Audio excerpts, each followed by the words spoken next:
चालू करा.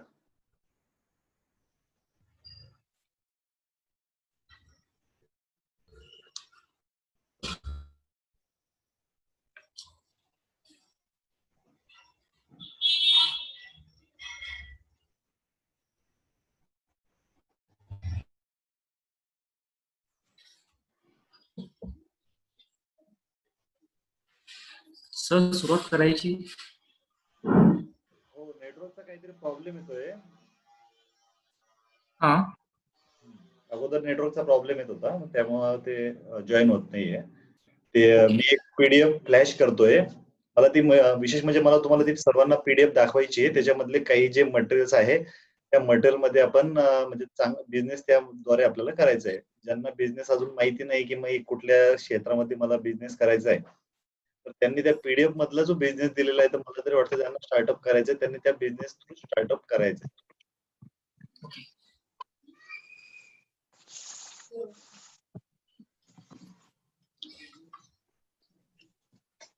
आपण नाशिकवरून आहे ना? हो सर. नाशिक. आपला बिझनेस काय होता? सर ऍक्च्युली मी टॅक्स कन्सल्टंट म्हणून काम करतो. बरं. Tax consultant. आपल्याला इव्हिनिंगला कॉल केला इंडस्ट्रियल साठी. हो. आपल्याला सांगितलं. तर तेच मला तुम्हाला सांगायचंय. आता आपण याच्यामध्ये मी तुम्हाला एक पीडीएफ देतोय. मला वाटतं नाशिकच्या आपल्या प्रोग्राम नंतर मी एक पीडीएफ तुम्हाला सर्वांना पाठवली सुद्धा होती, पण तुम्ही जर ती व्यवस्थित वाचली नसेल तर आपण ती आता डिटेल मध्ये वाचू, जेणेकरून जे सब कॉन्ट्रॅक्टर आहे, नट बोल्ट्स आहे, उदाहरणार्थ आउटसोर्सिंगचे चालणारे जे कामं आहे, तुम्हाला त्याच्यामध्ये 10 वर्षाची त्याच्यामधनं गॅरंटी मिळते की 10 वर्ष तुम्ही त्याच्यामध्ये काम करू शकता चांगल्या प्रकारे. ओके. एखाद्याला इंडस्ट्रियल प्लांट ओपन करायचं आहे, पण त्यांना हे माहिती नाहीये की ठीक आहे मी आता ओपन करतोय, पण याला डिमांड आहे की नाही मार्केटमध्ये. सर्वात महत्वाचा सर्वांचा हाच प्रॉब्लेम असतो की डिमांड आहे की नाही. तर कुठल्या आता आपल्या समजा तुमचं आणि माझं अग्रीमेंट झालं की मला 15 वर्षासाठी तुम्ही ही वस्तू बनवून द्या, तर तुम्हालाही तो बिझनेस करायला चांगलं वाटतं ना. ठीक आहे की आता हा बिझनेस चालू करायला हरकत नाही, कारण मला आता यांच्याकडनं काय मिळतंय, मला यांच्याकडनं आता कन्फर्मेशन मिळालेलं आहे की ही वस्तू मला त्यांना बनवून द्यायची. 15 वर्ष देण्याचं आहे. त्यामुळे काय राहतं, काम करण्यामध्ये ती एक वेगळी मजा राहते. तर त्या पद्धतीतच आपल्याला याच्या पुढे बिझनेस करायचंय. त्याच्यामध्ये वेगवेगळे आपण स्ट्रॅटेजी ठेवतो. काहींना आपण काहींना सांगितलं की तुम्ही करा, स्ट्रॅटेजी प्रमाणे काम करा. आता तुम्हाला बाकीच्यांना आपण सांगतोय की ज्यांना वेंडर डेव्हलपमेंट मध्ये करायचंय, म्हणजे असा बिझनेस करायचंय की ठीक आहे त्याला 100% मार्केटमधनं मागणी पाहिजे म्हणजे पाहिजे, तर असा व्यवसाय करायला एक वेगळी मजा राहते. आणि आपण त्याच्यामधलं जे नॉलेज घेतो ते कुठेतरी आपल्याला त्याचा बेनिफिट होतोच 100%. आता त्याच्यामधून आता मला वाटतं 8 जण सध्या जॉईन झालेले आहेत. आपण आता ते जे डॉक्युमेंट्स मला तुम्हाला दाखवायचे ते मी डॉक्युमेंट्स पूर्ण दाखवायला सुरुवात करू. Okay sir. आता टॅक्स कन्सल्टंट करतात आणि कन्सल्टन्सी पण करताय का सध्या? नाही, सध्या माझी प्रॅक्टिस चालू आहे. बरोबर. नाही मग तुमचं उद्दिष्ट काय, समोर काय करायचंय? सर ऍक्च्युली मला या व्यतिरिक्त मला म्हणजे एक मॅन्युफॅक्चरिंग माझा एक एम होता की मॅन्युफॅक्चरिंग मध्ये मला काम करायचंय, पण कशामध्ये करायचं काही नाही. पण आता तुम्ही जर काल सांगितलं ना मला की सेशन मध्ये आपल्या की 10-15 वर्षाची सिक्युरिटी भेटते, तर मग आपण रिस्क घेऊ शकतो त्यामध्ये. हे बघा, त्याच्यामधनं रिस्क घेता येते, फक्त त्याच्यामधला अजून एक फरक लक्षात घ्या. प्रत्येक प्लांटची एक व्हॅल्युएशन असते. 10 लाख, 35 लाख, 40 लाख, 50 लाख, त्या पद्धतीनं ते तुम्हाला झेपायला पाहिजे. बरोबर आहे. ओके. मॅन्युफॅक्चरिंग मध्ये करता चांगली गोष्ट आहे. तुमचे नाशिकचेच एक जण माझ्या चांगल्या संपर्कात आहे, त्यांना नेट मॅन्युफॅक्चरिंग करता येते. नेट माहिती ना? हो हो. ते मला वाटतं त्यांचं नाव नाही आठवते मला, तर त्यांचं नेट मॅन्युफॅक्चरिंग आहे. त्याला मार्केटला खूप मागणी आहे, म्हणजे खूप क्वचित लोक करतात ते नेट मॅन्युफॅक्चरिंग. त्यांच्या बिझनेसला एक चांगला स्कोप आहे. ओके. तुम्हाला अजून एक मी माझ्यातर्फे एक बिझनेस सुचवतो. तुमचं मला तरी असं वाटतं तुमच्या बोलण्यावरून की तुम्हाला आता मॅन्युफॅक्चरिंग मध्ये जास्त इंटरेस्ट आहे. बरोबर आहे. तर मग तुम्ही काय करा, हे बघा, कुठलीही कंपनी असो, तुम्ही कुठल्याही कंपन्या घ्या, त्याच्यामध्ये पॅकिंगचा विषय राहतोच. येस. बरोबर. कुठली कंपनी असली तर पॅकिंग शिवाय ते आउटसोर्स करू शकत नाही कुठली गोष्ट. बरोबर. तर बरोबर. वूड माहिती आहे तुम्हाला? वूड. हो हो. वूड म्हणजे लाकडाचे आपल्या एखादी मशीन जर आपण पॅक करून बाहेरच्या ठिकाणी आपल्याला एक्सपोर्ट करायची आहे, तर एक लाकडाच्या फळ्या असतात बघा. अच्छा. हा, तर ते मॅन्युफॅक्चरिंग तर करायची गरज नाही, कारण ऑलरेडी ते तुम्हाला कुठल्याही मार्केटमधनं मिळतं. मग तुम्हाला काय करायचंय, बरोबर. तिला रिमोल्डिंग करायचंय. म्हणजे तुम्हाला एक स्पेशली साईज मध्ये त्याला कापून तुमचं त्या कंपनीला ओके. सप्लाय करायचंय. म्हणजे तुमचं काय झालं, तुमचा आणि कंपनीचा कॉन्ट्रॅक्ट झाला की आता मी तुमच्या जो कंपनीचा फायनल प्रॉडक्ट होईल तो एक्सपोर्ट करण्यासाठी लागणारा भुसा, तो ओके. पॅकिंग करण्यासाठी जे मटेरियल्स आहे, तुम्ही ते बघितलं का? आता आता थर्माकोलला बंदी झालेली. Yes, yes, yes. थर्माकोल आता मॅन्युफॅक्चरिंग होतच नाही. नाही होत. तर आता मार्केटमध्ये एक नवीन एक मशीन आलेली आहे, बबल्स. बबल्स. बबल्स म्हणजे कसे बबल्स तुम्हाला सांगतो. आता आपण प्लास्टिकच्या ज्या काही स्क्रॅप असतो, प्लास्टिकचे आपण कॅरी बॅग म्हणू शकतो. प्लास्टिकचे जे काही तुटलेले खेळणे भांडे, खेळ भांडे वगैरे असतात ना लहान मुलांचे, ते हा हा हा. किंवा जो काही प्लास्टिक मध्ये जो काही स्क्रॅप असेल, प्लास्टिकच्या बॉटल्स असतील, तर तो बॉटलचा स्क्रॅप आपण काय करायचं आहे, एक त्याची मशीन मिळते. माल पॅकिंग करायसाठी. तुम्ही मला इंडिव्हिज्युअल मेसेज करा, मी तुम्हाला त्या मशीनचं कोटेशन सुद्धा पाठवतो. Okay sir. माझ्याकडे 286 कंपनीचे ऑलरेडी कोटेशन आहे आणि ते ऑलरेडी जे कंपनीचे जे मॅन्युफॅक्चरिंगचे लोक आहेत ते माझ्या संपर्कात सुद्धा आहे. Okay sir. तर त्या प्लांटला लागणारा खर्च, प्रोजेक्ट रिपोर्ट वगैरे सगळं आपल्याकडे अवेलेबल आहे. तर तुम्ही काय करायचं, हे बघा, स्क्रॅप तुम्हाला कुठूनही मिळू शकतो प्लास्टिक. Yes. त्यासाठी Yes, काही yes, मेहनत yes. करण्याची गरज आहे का? नाही. स्क्रॅप तुम्हाला घरी आणून पण देऊ शकतात कोणी, कारण तो स्क्रॅप आहे, तो कुठेही मिळू शकतो. तुम्ही तुमची मॅन पॉवर पण लावली तर तुम्हाला तो इझी तुम्हाला कुठूनही कॅप्चर होऊ शकतो. तुमचं रॉ Yes. मटेरियलचं तुम्हाला टेन्शन आहे का? नाही. नाही. तुम्हाला काय करायचंय, पूर्ण रॉ मटेरियल गोळा करायचं. रॉ मटेरियल गोळा केल्यानंतर तुमचा तो मॅन्युफॅक्चरिंगचा प्लांट आहे, त्या प्लांट मध्ये ते रॉ मटेरियल टाकायचं आणि त्याचा फायनल प्रॉडक्ट म्हणून असे आपण छोटे मुलं खेळतात ना, छोट्या छोट्या गोट्या असतात बघा. Yes, yes, yes. हा, तर त्यापेक्षा जेम्स चॉकलेट आहे का, James chocolate? Yes, yes, yes, yes. तर जेम्स चॉकलेट सारखे त्याचे छोटे छोटे छोटे छोटे छोटे छोटे त्याचे प्रॉडक्ट बनतात, जे त्याचे आपण काय म्हणू शकतो, त्याचा एक फायनल प्रॉडक्ट तयार होतो कलर करून. आता अच्छा. तुम्हाला काय करायचंय, तो प्रॉडक्ट झाल्यानंतर तुम्हाला कंपनीला द्यायचा आहे तो मोल्डिंग साठी. ओके. ओके. नाशिकला प्लास्टिक मोल्डिंग चालतं का? सर जास्त माहिती नाही. एक नवीन प्लांट चालू होणार होता, बहुतेक झाला पण आहे. कारण ऐकलं होतं मी. तुम्ही काय करा, प्लास्टिक मोल्डिंग म्हणून हे तुमच्या इथं कुठेतरी लिहून ठेवा की प्लास्टिक मोल्डिंग मध्ये तुम्हाला करायचंय. Plastic moulding. प्लास्टिक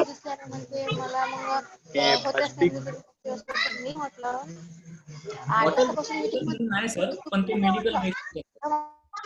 नाही, मेडिकल वेस्ट मध्ये आपल्याला जायचं नाही, ते ज्यादा रिस्की राहतं ते. कारण मेडिकल ओके, वेस्टला आपण त्याला हे करू शकत नाही ना. त्याला आपण कसं एखादी वस्तू राहते, उदाहरण एक बॅटरी असते, तर बॅटरीला आपण काय करतो, बॅटरीचं आपण लीड काढून घेतो, लीड ऍसिड बॅटरीचं. पण तिचं कुठंतरी तिला आपल्याला म्हणजे तिला आपण रिफर्निश करू शकतो. मेडिकल वेस्टला काय करणार, मेडिकल वेस्ट हा फायनल वेस्ट असतो. उलट तुम्हाला त्याच्यामध्ये केमिकल टाकून तिला डिस्पोज करावं लागतं. त्याला त्याला करू शकत नाही. आवाज नाही चालला ना. तर मग आपला हा जो प्लास्टिक मोल्डिंग जो आहे, रॉ मटेरियल आपण घेणार आहे, तर ते रॉ मटेरियल घेऊन आपण एका पर्टिक्युलर कंपनीला आउटसोर्स करून घ्यायचंय की स्वतः आपण त्यामध्ये मशिनरी युज करून करायचंय? आता मला एक सांगा, तुमच्याकडे तुमच्या नाशिकला प्लास्टिकचं मॅन्युफॅक्चरिंग करणाऱ्या अशा कुठल्या कंपन्या आहेत की जे प्लास्टिकचं काही प्रॉडक्ट बनवतात? माहिती घ्यावी. मी तुम्हाला माहिती सांगतो. तुम्ही हे ऐकलं असेल, समृद्धी ऐकलं असेल, समृद्धी. समृद्धी ऐकलंय सर. समृद्धीच्या बाटल्या वगैरे असतात बघा, बाटल्या ट्रे वगैरे असतात ना समृद्धीचे. आता समृद्धी बाटल्या वगैरे देते, पण मग ते बाटल्या बनवण्यासाठी रॉ मटेरियल कुठून आणतं हे आपल्याला माहिती आहे का? नाही. मग त्यांना काय लागतं, याचे जे फायनल प्रॉडक्ट लागतो, तर त्यांना तर फायनल प्रॉडक्ट म्हणजे खूप काही त्यांना गरज असते. ओके. तुम्ही जालना वगैरे या साईडला आले तर जालन्यामध्ये लोखंडाचं सर्वात मोठं मार्केट जालन्याला आहे. ओके. तुम्ही कितीही जणांनी, तुम्ही अजूनही तुमचा स्क्रॅपचाही धंदा असला, तुम्ही कितीही स्क्रॅप दिला तर त्यांना तो पाहिजेच, ते तुम्हाला नाही म्हणतच नाही. कारण तुम्ही जोपर्यंत त्यांना स्क्रॅप देत नाही तोपर्यंत ते सळ्या वगैरे ते बनवू शकत नाही. मग हे काय झाले, डिपेंडंट बिझनेस झाले की कधी न बंद पडणार आहे. ओके ओके उलट तुमच्याकडनंच देणं होणार नाही एवढं त्यांना माल पाहिजे. ओके त्यांना व्यवसाय करायचा आहे, त्यांनी सरळ सरळ असाच व्यवसाय करायचा की ज्यांना आपणच थकलो पाहिजे की ते पूर्ण होतंय की नाही. तर नाहीतर असा व्यवसाय काय कामाचा की घरामध्ये मटेरियल पडलेलं आहे की ते विकण्यासाठी आपण शेवटी म्हणतो चला डिस्काउंट मध्ये घेऊन टाका पण घ्या. त्या गोष्टीला काही अर्थच नाही. बरोबर आहे डिपेंडंट, एकमेकांच्या डिपेंडंट बिझनेस पाहिजे. ओके हा, तर तो एक प्लास्टिक मोल्डिंग एक चांगला आहे, बिझनेस आहे, त्याला चांगली मागणी ओके. पण आहे प्लास्टिक मोल्डिंगला. पुन्हा एक छोट्यामधून जर तुमच्याकडे फायनान्शियल जर जास्त नसेल तर एक ज्यूट बॅग मॅन्युफॅक्चरिंग चालू करा. Sorry jute bag, jute bag jute jute jute bag म्हणजे जूट बॅग साध्या सोप्या शब्दात सांगायचं म्हणलं तर तुम्हाला पोते बनवतात ना, पोते, येस येस येस हो बस ते मॅन्युफॅक्चरिंग करा तुम्ही. ओके त्याच्यानंतर तुम्हाला अजून एक बिझनेस सुचवतो मी. हम्म. ज्यूट बॅग तर तुमच्या लक्षात आलं. Cello tape, tape tape cello tape cello tape yes yes manufacturing industrial लेवललाच करायचं ना ते की टोटल रेसिडेन्शियल आपले. इंडस्ट्रियल लेवलवर. आतापर्यंत जे बिझनेस सांगितले ते इंडस्ट्रियल लेवलवरच आहे. ओके ओके ओके त्याच्यानंतर अजून तुम्हाला सांगतो, लसूण ग्रास माहिती तुम्हाला कशाला म्हणतात? नाही सर. लसूण ग्रास म्हणजे जनावरांना देणारा चारा. ओके आता हे बघा, आता तर पावसाळ्याचं वातावरण आहे त्याच्यामुळे हिरवा चारा तुम्हाला मिळून जातो. येस येस येस पण मग आता हिरव्या चाऱ्यातून बिझनेस होतोच तसाही, कारण माझा एक कॉन्ट्रॅक्टर आहे आणि मी त्यांना एक हिरव्या सर तुमचा चाऱ्याचा आवाज नाही येते सर क्लिअर. आवाज येत नाही का क्लिअर? नाही सर क्लिअर आवाज नाही येत आहे. नाही, थोडा आवाज तुमचा नेटवर्कचा प्रॉब्लेम आणि असेल, कारण एक जण जॉईन आहे त्यांच्याशी मी बोलतोय तर मला त्यांचा आवाज येतोय प्रॉपर. हो सर, नेटवर्कचा प्रॉब्लेम आहे, तो काही प्रॉब्लेम नाही. तर महत्वाचा आपला विषय होता की ग्रासचा विषय होता. तर आता प्लास्टिक बंद झाल्यामुळे अडचण काय येते की आता मटेरियल पॅक कशामध्ये करायचं, बरोबर आहे. येस येस तर जो सुकलेला ग्रास असतो, तो सुकलेला ग्रास तुम्ही त्याला प्रॉपर त्याच्यामधनं जे काही अनवॉन्टेड जे काही मटेरियल असतं त्याला काढून टाकायचं ग्रास मधून, आणि प्रॉपर प्युअर ग्रास घ्यायचा, त्याला सुकवायचा. तो ग्रास पण तुम्ही कंपनीला सप्लाय करू शकता. ओके आणि अजून तुम्हाला सांगतो, जर तुमच्या मित्र कोणी असतील, शेतकरी वगैरे असतील, येस येस तुमचे मित्र वगैरे शेतकरी वगैरे असतील, तर तुम्हाला अजून एक बिझनेस सुचवतो मी. तुम्ही काय करायचं, तुम्हाला त्याच्यातून दुसरी गोष्ट अशी करता येते, तुमच्याकडे सोयाबीन माहिती तुम्हाला? सोयाबीन असते ना, पण सोयाबीनचे जे प्लांट असतात. काही समजून नाही राहिलं त्यांना. कोणाला आवाज येत नाहीये तुम्हाला?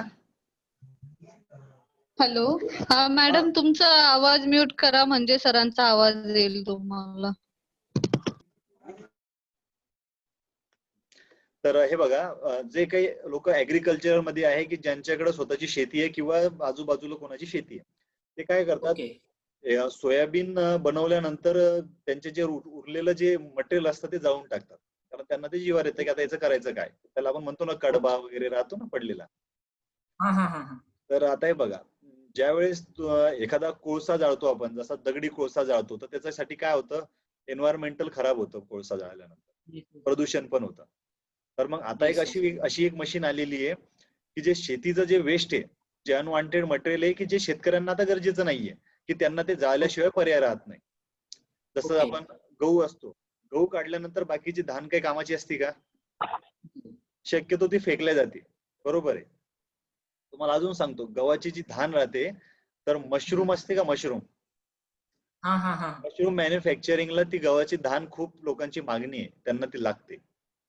ओके मग अशा वेळेस काय करायचं, ठीक आहे, मशरूम तर मी तुम्हाला एक साइड बिझनेस सांगतो की त्यात करायचं असतं, कारण असं काही कंपल्शन नाहीये.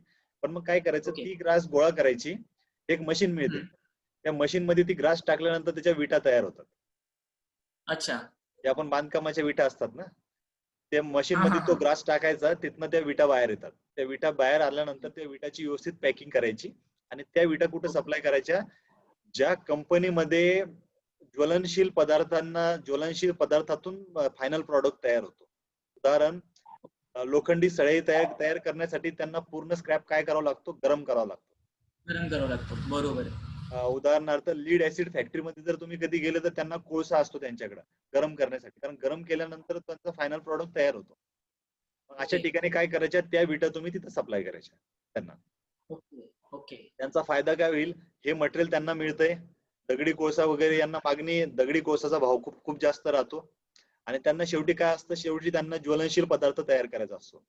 मग ह्या विटा आपण ओके. तिथं नेऊन त्यांच्याकडनं त्यांना सप्लाय करायच्या, म्हणजे त्यांना काय होतं, त्यांना ते प्रदूषण मुक्त सुद्धा होतं त्यांना आणि जास्त प्रदूषणही होत नाही आणि हा पदार्थ ताबडतोब ज्वलंत होतो, ताबडतोब जळू शकतो. त्यामुळं त्यांचं समोरचंही काम प्रॉपर होतं. म्हणजे इथूनही तुम्ही चांगल्या प्रकारे करू शकता. याला जास्त पैसे असण्याची काही गरज नाही. येतंय ना ओके. लक्षात? फक्त मशिनरी आपल्याला परचेस करावं लागेल ना, ती जी काही नाही नाही मशिनरी नाही, आहे. हे बघा काय करायचं, डिपेंडंट बिझनेस मी त्यामुळे तुम्हाला सांगतो. मशरूम खूप जण मॅन्युफॅक्चरिंग करतात, पण त्यांना हे रॉ मटेरियल मिळत नाही. ओके. जास्त पंजाबवरनं एक्सपोर्ट होतंय सध्या मटेरियल महाराष्ट्रामध्ये, कारण गहू वगैरे तिकडनंच जास्त मॅन्युफॅक्चर होतं. तर ते लोक रॉ ओके. मटेरियल घेऊन येतात. तुम्ही एखादी मोठी मशीन बघितली का? एखादी मोठी मशीन असते ना जी की तुम्ही बघितली असं हायवेला वगैरे मोठे मोठे प्रॉडक्ट जातात बघा बंद केलेले आतमध्ये. हा हा तर हा हा शक्यतो ते कशाने झाकलेले राहतात, ते याच मटेरियलने झाकलेले राहतात ते, कारण प्लास्टिक तर बंद आहे. येस येस मग येस. हा त्याच्यामध्ये ग्रास असतो ठेवलेला, तुम्ही बघितले असेल ना, ग्रास त्याच्यामध्ये ठेवलेला असतो. ते आपले पाते असते बघा ते पवन चक्कीचे, त्याला पण बघितलेलं पॅकिंग वगैरे असते काहीतरी हो, वेगळी. मग ती पॅकिंग असते, तर मग ती वूडची पॅकिंग असते. वूडचा जो फायनल ओके. भुसा वगैरे असतो, हा हा हा. आता या भुसा वगैरे, मग हा भुसा मॅन्युफॅक्चरिंग करायसाठी काही मेहनत थोडी लागते. हा तुम्हाला इझी कुठेही मिळू शकतो. मग व्यवसाय या भुशाच्या तुम्ही विटाही करू शकता. ओके. या ओके. विटाही मार्केटला खूप मागणी आहे. ओके. ओके. म्हणजे आता तुम्हाला मॅन्युफॅक्चरिंगचे बरेच काही गोष्टी मी तुम्ही तिथं सांगितलं. आता बरेच जण जॉईन झालेले, आता यांना सांगायला हरकत नाही. आता तुम्हाला एक मी पीडीएफ दाखवतो. त्या पीडीएफ मध्ये काही मल्टिपल बिझनेस दिलेले, तर त्यापैकी एक बिझनेस चॉईस करायचा आणि त्या बिझनेसलाच तुम्ही लॉंग टर्म साठी त्या बिझनेस मध्ये काम करायला सुरुवात करायची यानंतर. म्हणजे हे काय झालं, एक प्रॉपर गायडन्स झाला. तुम्हाला किती व्यवस्थित बिझनेस सांगितले की ते खूप काही जास्त अवघड नाहीये. खूप सोपे येस बिझनेस, त्याला येस जास्त येस. काही करायची गरजच नाहीये. अजून सेलोटेपचा तुम्हाला सांगितला, एक सेलोटेपचा खूप छान बिझनेस येतो. ओके. लक्षात घ्या, तुम्हाला कंपनी देताना फक्त तुम्हाला जूट बॅगचं काम देणार किंवा आपण जे खोके वगैरे म्हणतो आपण त्याला, जर त्याला ते देताना बरेच जण म्हणतात की काय, बऱ्याच जणांची अपेक्षा राहते की एखाद्या व्यक्तीला जर मी एखादं काम केलं की त्यांनी ते फायनलच केलं पाहिजे. बरोबर आहे. ओके. कंपनीकडनंच कॉन्ट्रॅक्ट तुम्ही असा घ्यायचा की ठीक आहे, तुम्ही तुमचा फायनल प्रॉडक्ट माझ्या हवाली करा, मी तुम्हाला पॅकिंग करून, सेलोटेप करून, पूर्ण फुल पॅक करून, कुरिअर सर्व्हिस करून मी स्वतः करतो. ओके. कंपनीचे ओके. ट्रान्सपोर्टेशनचे सुद्धा टेंडर असतात. आता आपण ओके. बोललो होतो ना आता की अशी कोणता बिझनेस आहे की कंपनीने मला 5 वर्ष 10 वर्षासाठी माझा बिझनेस फिक्स केला पाहिजे. बरोबर आहे. Yes yes. त्यातलाच तुम्हाला एक बिझनेस सुचवतो मी. ट्रान्सपोर्टेशनचा बिझनेस खूप चांगला आहे. तुम्हाला स्वतः इन्व्हेस्टमेंट करायची गरज नाहीये. जे काही ट्रान्सपोर्ट असतात त्यांना त्या ट्रान्सपोर्ट वाल्यांकडे जाऊन त्यांना आपल्याकडे अप्रोच करायचं आणि ट्रान्सपोर्ट वाले आपल्याकडे अप्रोच झाल्यानंतर सरळ सरळ तुम्ही मोठ्या कंपनीचा कॉन्ट्रॅक्ट घ्यायचा की तुमच्या आतापर्यंतचे सर्व प्रॉडक्ट ट्रान्सपोर्टेशनचं मला टेंडर द्या. तुम्ही 3 वर्ष 5 वर्ष त्यांचे 10-10 वर्षाचे टेंडर असतात. 10 वर्ष तुम्हाला त्या कंपनीचं ट्रान्सपोर्ट करायचंय. त्यापैकी तुम्ही असं समजू शकता की त्यांचं पूर्ण मटेरियल मी सप्लाय करेल किंवा त्यांच्याकडे येणारे सर्व लेबर लोक त्यांना मी तुमच्या कंपनीकडे घेऊन येईल. तुम्ही दोन्ही पैकी बिझनेस करू शकता. ओके.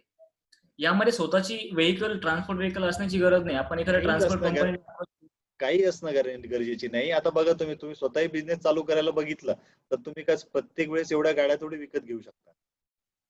बरोबर आहे. तुम्ही गाड्या विकत घेतल्या तर बाकीच्या लोकांच्या गाड्या काय करायच्या, त्याच आपल्याला कामाला लावायच्या. आहे. त्यांचं तुमचं अग्रीमेंट करून घ्यायचंय 20 वर्षाचं. आता 20 वर्ष आम्ही XYZ या प्रायव्हेट लिमिटेड या कंपनीकडे आमची गाडी दिलेली आहे आणि जे ते निर्णय घेतील होलसेल ते निर्णय त्यांच्यावर डिपेंड्स आहे. त्या गाड्या तुमच्या झाल्या 10 वर्षासाठी. तुम्हाला जिथं वाटलं तिथं तुम्ही ते लावू शकता. जे ट्रान्सपोर्ट एजन्सी माध्यमातून तुम्ही सुद्धा तिथं कंपनीला अप्रोच होऊ शकता चांगल्या पद्धतीने. ते जीटीए त्याला शॉर्ट मध्ये जीटीए बोलतात, तेच बोलता ना सर तुम्ही? गुड ट्रान्सपोर्ट एजन्सी एजंट म्हणून जीटीए नाही असं नाव असतं. नाही नाही, गुड्स ट्रान्सपोर्ट एजन्सी म्हणजे कसं राहतं, तुम्ही प्रायव्हेट दुसऱ्या कंपन्याचे काम करू शकता. पण मी याला सरळ सरळ काय म्हणू शकतो, okay. Vehicle on rent. Okay okay good transport ठीक आहे, पण ते तुम्ही इंडिव्हिज्युअल एका व्यक्तीसाठी किंवा एका गोष्टीसाठी नाही युज करू शकत ना. Vehicle on okay rent okay म्हणजे ऑल प्रकारची वाहनं मी तुम्हाला किरायानं देऊ शकतो. कंपनीला आपण ते काय केलं, एक तसा एक प्रपोजल दिला. ओके ओके मग आता समजा कंपनीचे काही लेबर्स असतील, मग त्यांना तुम्ही ट्रान्सपोर्ट मध्ये नाही त्यांना तुम्ही ट्रान्सपोर्ट मध्ये नाही विचारू शकत ना, तर ट्रान्सपोर्ट करणार का? मग त्यांना त्यांच्यासाठी काय सर्व्हिस आहे, व्हेकल ऑन रेंट. तुमचे जे काही लेबर्स असतील त्यांना मी घरापर्यंत सोडून किंवा घरापासून त्यांना मी कंपनीपर्यंत आणण्याची सर्व काही जिम्मेदारी स्वतः माझी आहे. आणि ओके ओके प्रत्येक कंपनीला दर 3 वर्षाला हे टेंडर द्यावंच लागतं नवीन व्यक्तीला. असं नाहीये की ओके तुम्हाला असं वाटत असेल की मागचे माणसं काम करताय, हरकत नाहीये, तुम्ही स्वतः त्याला रिव्हिड करू शकता.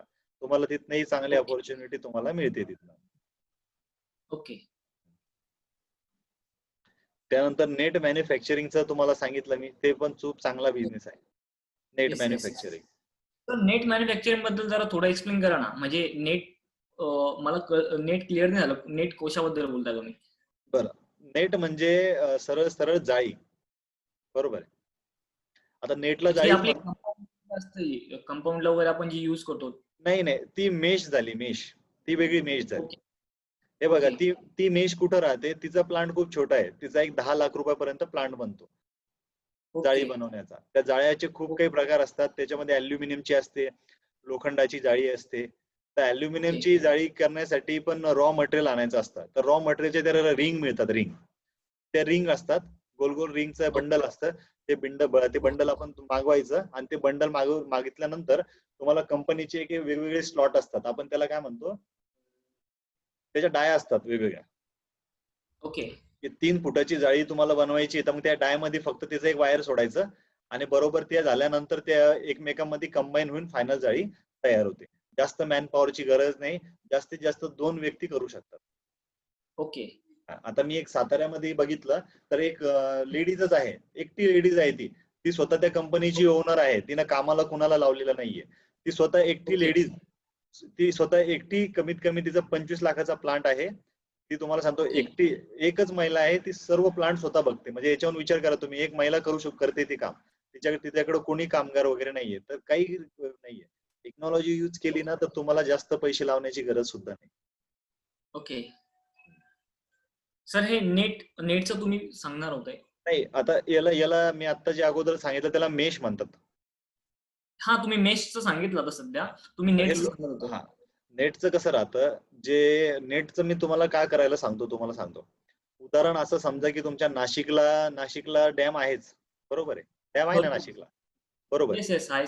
हा, तर त्या डॅम मध्ये जे काही मत्स्यपालन करणारे लोक असतात, येस येस येस येस हा, तर ओके मत्स्यपालनची एक योजना आहे शासनाची. तर ते काय करतात, मत्स्यपालन करण्यासाठी शासनाकडनं सबसिडी मिळण्यासाठी शासनाला प्रोजेक्ट अप्लाय करताय की आता मला मत्स्यपालन व्यवसाय करायचा आहे. उदाहरण तुम्हाला सांगतो, आपले शेततळे असतात ना, शेततळेवाले लोक. शेततळे आणि काही डॅम पण असतात, ते त्याचं पण ते भरतात काहीतरी, हा, नाही नाही नाही, मग ते चलन टेंडर वगैरे नाही, भरून करतात. ते टेंडर नाही भरत. ते काय करतात, ते योजनेमध्ये फॉर्म भरतात की ओके आता ओके आता आम्हाला, मी मत्स्य व्यवसाय करतोय आणि मला माझ्याकडे अशी अशी जमीन आहे. ते एक प्रोजेक्ट टाईप करतात की यासाठी शासनाने मला अनुदान द्यायला पाहिजे. जसं आपण सोलारवाले, ओके शेततळ्यावाले अनुदानसाठी ऍप्लिकेशन करतात. मग शासन काय करतं, ओके समजा त्यांचा 2 लाख रुपयांचा प्रोजेक्ट आहे. मग शासन म्हणतंय की तुम्ही तुमचं कॉन्ट्रीब्युशन द्या 25,000. 25,000 दिल्यानंतर आम्ही तुम्हाला 2 लाख रुपयाचं मटेरियल सप्लाय करू. म्हणजे ओके शासन काय करते, त्यांच्या योजनेला काय करते, प्रोत्साहन देत आहे, बरोबर आहे. ओके मग आता शासन प्रोत्साहन देते, शासनाला आता त्यांना काय द्यावं लागणार, शासनानं त्यांना आता मेश द्यावं लागणार, जाळी द्यावं लागणार ना त्यांना येस करण्यासाठी. येस येस मग शासन काय करतंय, त्यांना 25,000 भरून ते 25,000 स्वतः शासन घेऊन टाकतं. ओके आणि शासनाकडे तुमची एजन्सी रजिस्टर्ड असल्यामुळं शासन डायरेक्टली तुमच्याकडनंच मटेरियल घेतं आणि त्यांना देतं. आणि तुमचं जे काही बिल होतं ते स्वतः शासन अदा करतं. ओके ओके तुम्हाला काय करायचंय, तुम्ही शासनाचे अधिकृत झाले. आता येस कुठलाच गव्हर्नमेंट स्वतः मॅन्युफॅक्चरिंग प्लांट चालू करत नाही. बरोबर आहे. स्वतः जाळीचं मॅन्युफॅक्चरिंग करणार का नाही, ते स्वतः आउटसोर्स नाही. करणार सर्व काम. मग ते काय, तुम्ही काय Yes, yes. करायचे, तुम्ही शासनाशी अप्रोच व्हायचं. जर तुमचं भविष्यात जर तुमचा विचार असेल की नाही आता आपल्याला यामध्ये करिअर करायचंय समोरचं, तर मग तुम्हाला मी अजून एक असा एक मार्ग देतो की तुम्हाला शासनाकडे तुमची जी फर्म आहे ती अधिकृत कशी करायची, ओके तर त्याचं प्रपोजल कसं बनवायचं, मग त्याच्याबद्दल पण आपण त्याच्यामध्ये समोरचा विषय त्यात करू शकतो. ओके सर ओके आता इथपर्यंत लक्षात आलं.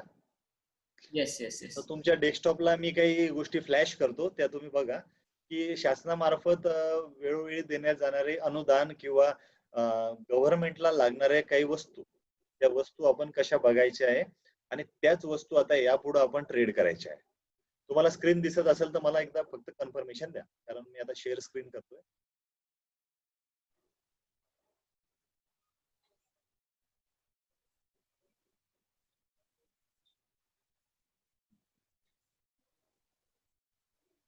स्क्रीन दिसते ना? येस येस हा सब्जेक्ट बघा. Government store purchase program grant of benefits to small scale units. Okay ज्यांचे स्मॉल स्केलचे युनिट्स आहे त्यांनी फक्त युनिट टाकलेले आहे कागदोपत्री, पण त्यांना माहित नाही पाहिजे, त्यांना माहिती नाही की नेमकं त्यातून काय काय बेनिफिट आपल्याला घ्यायचं आहे. येते ना लक्षात? ओके येस येस बघा, पहिला बेनिफिट स्मॉल स्केल असल्यामुळे तुम्हाला काय काय बेनिफिट मिळतात. जे SSI युनिट आहे आणि जे NSIC ज्यांचे युनिट्स आहेत त्यांना पहिला बेनिफिट बघा, issue of the tender set free of cost.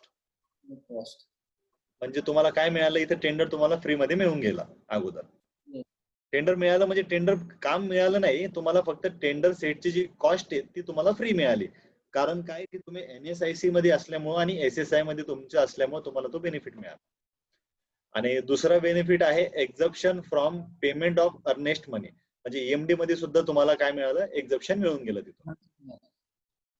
नंतर waiver of security deposit up to the monetary limits. म्हणजे त्यांची एक लिमिट्स असते, तर ते समजा तुम्हाला इथं लक्षात नाही येणार, ते आपण पुढच्या याच्यामध्ये तुम्हाला डिटेलमध्ये सांगतो काय असतं तिथं.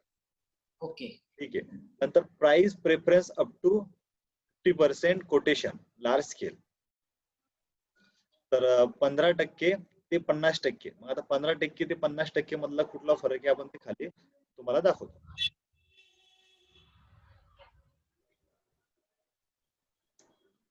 याचं रजिस्ट्रेशन करण्यासाठी काय काय डॉक्युमेंट्स पाहिजे तुम्हाला हे पण मी तुम्हाला नंतर सांगतो, काय काय करायचे डॉक्युमेंट, याचे काय काय बेनिफिट्स मिळतात SSI Okay. युनिट साठी.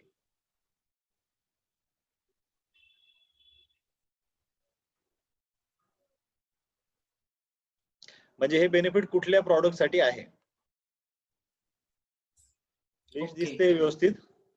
येस येस आयटम डिस्क्रिप्शन किती आयटम आहे? 358.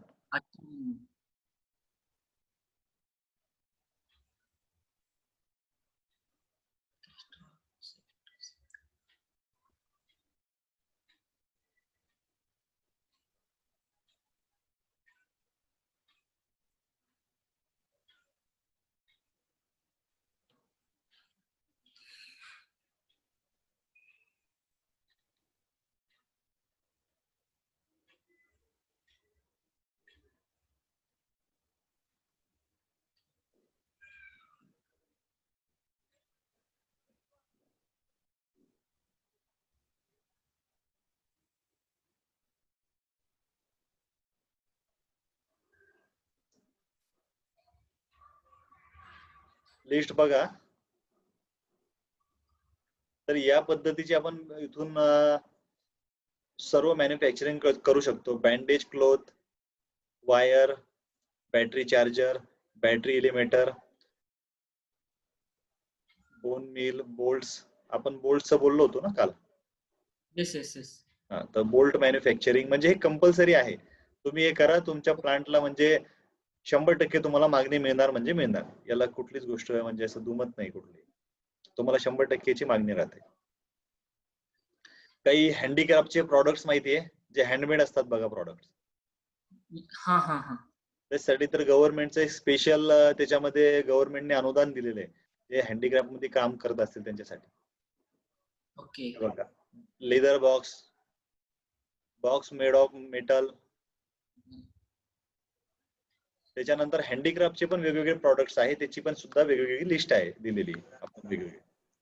ओके त्याच्यामध्ये कॉपरचे बघा, कॉपर, कॉटन, कॉटन बेल्ट्स, कॉटनचे काही पॅक्स आहेत, तर खूप काही प्रकारचे पॅक्स आहेत. तुम्ही 358 आयटम आहे, 358 मध्ये कुठलीही मॅन्युफॅक्चरिंग चालू करा.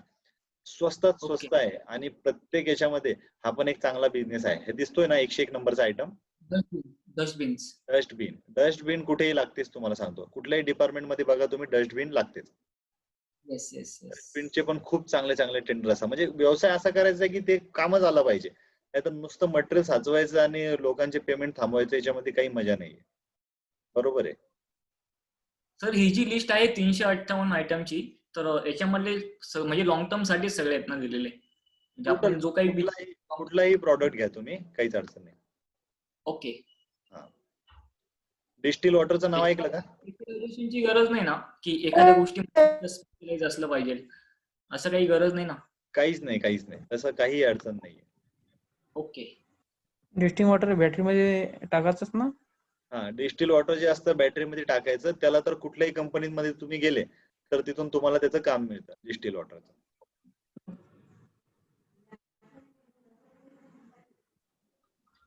हे बघा, आता तुम्हाला हे वाटत असं, हे हे काय आयटम आहे बघा. पिलोज म्हणजे काय? उशे. तुम्हाला वाटत असेल की उशाचे कुठे, तुम्हाला हे पण वाटत असेल की उशाचे कुठे टेंडर असतात का? पण तुमच्या माहिती करता लाखो करोड रुपयाचे टेंडर असतात फक्त उशा बनवायचे. अच्छा. आता सॅम्पल दाखवायला आता आपला वेळ खूप जाईल त्याच्यामध्ये. तुम्हाला मी गाद्या पुरवण्याचे पण टेंडर दाखवतो. आपल्याकडे गाद्या पुरवण्याचे पण टेंडर आहे, हॉस्पिटलला गाद्या पुरवायचे. ओके. तुम्हाला बसून व्यवसाय करायचा आहे की कसा करायचा आहे, मला तुम्ही सांगा. सर मला एक तुम्हाला नाही, तुम्ही खूप काही गोष्टी करू शकता, म्हणून मी तरी सजेस्ट करतो बसून सध्या करू नका. आपल्या याच्यामध्ये जर जास्त कोणी 40-50च्या वर असेल तर त्यांनी व्हिडिओ चालू करा, मी त्यांना बोलतो. त्यांच्यासाठी एक चांगला बिझनेस देतो मी त्यांना. कोणी आहे का?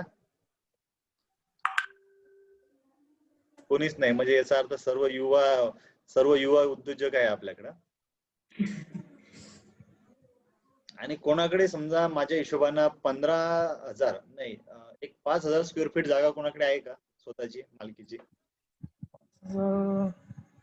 नाही आहे सर, 1300 प्लॉट आहे. माझी 29 गुंठे जागा आहे, पण ती म्हणजे खडकाळ भागामध्ये मोडते. बरोबर. लीजवर मिळून जाईल सर. लीजवर मिळेल ना? बरोबर. ठीक आहे. पण आता हे बघा, आपलं तर बोलणं झालं, पण आपल्याला महिलांना फर्स्ट प्रेफरन्स द्यायचा आहे. कारण काय राहतं, युवक वर्ग कुठेही काम करू शकतो, महिला काम कुठं करणार? त्यांना आपल्याला चांगला मार्ग द्यावा लागतो. कारण घरी बसल्यावर काय होतं, त्यांना वेगळं मार्गदर्शन मिळत नाही, त्यांच्या मागे कामच राहतं. तर आपण एखाद्या महिलांचा प्रश्न घेऊ, त्यांना आपण व्यवस्थित गाईड करू. कोणी महिलांचे काही प्रश्न असतील तर विचारा.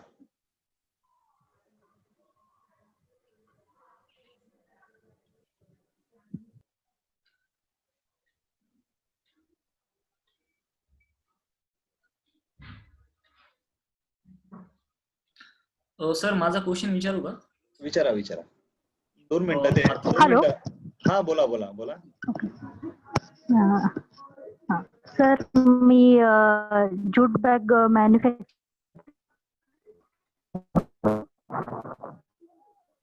तुमचा आवाज कमी येतोय, थोडं रेंज मध्ये येऊन बोला तुम्ही.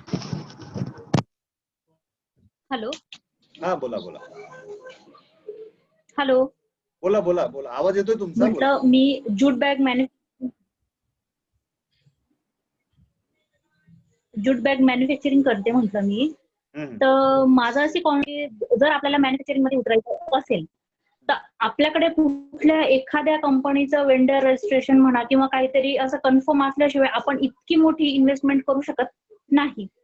तर त्या अनुषंगाने म्हणजे जर समजा आपल्याकडे रॉ मटेरियल पण व्यवस्थित अवेलेबल नसतं आणि म्हणजे कुठे मार्केटिंग वगैरे करायचा हा पण खूप मोठा प्रश्न असतो. आणि मॅन्युफॅक्चरिंग मध्ये साधारण ज्यूट बॅगला जर आपल्याला बघायला गेलं तर 30-1 लाखापर्यंत आपल्याला इन्व्हेस्टमेंट पाहिजे. तर महिलांना इतकं कर्ज काढून म्हणजे हे होऊ शकत का? पण म्हणजे आणखीन दुसरं म्हणजे वेंडर डेव्हलपमेंट साठी तुम्ही जो नॅशनल प्रोग्राम केला तो अटेंड नाही करता आला आम्हाला.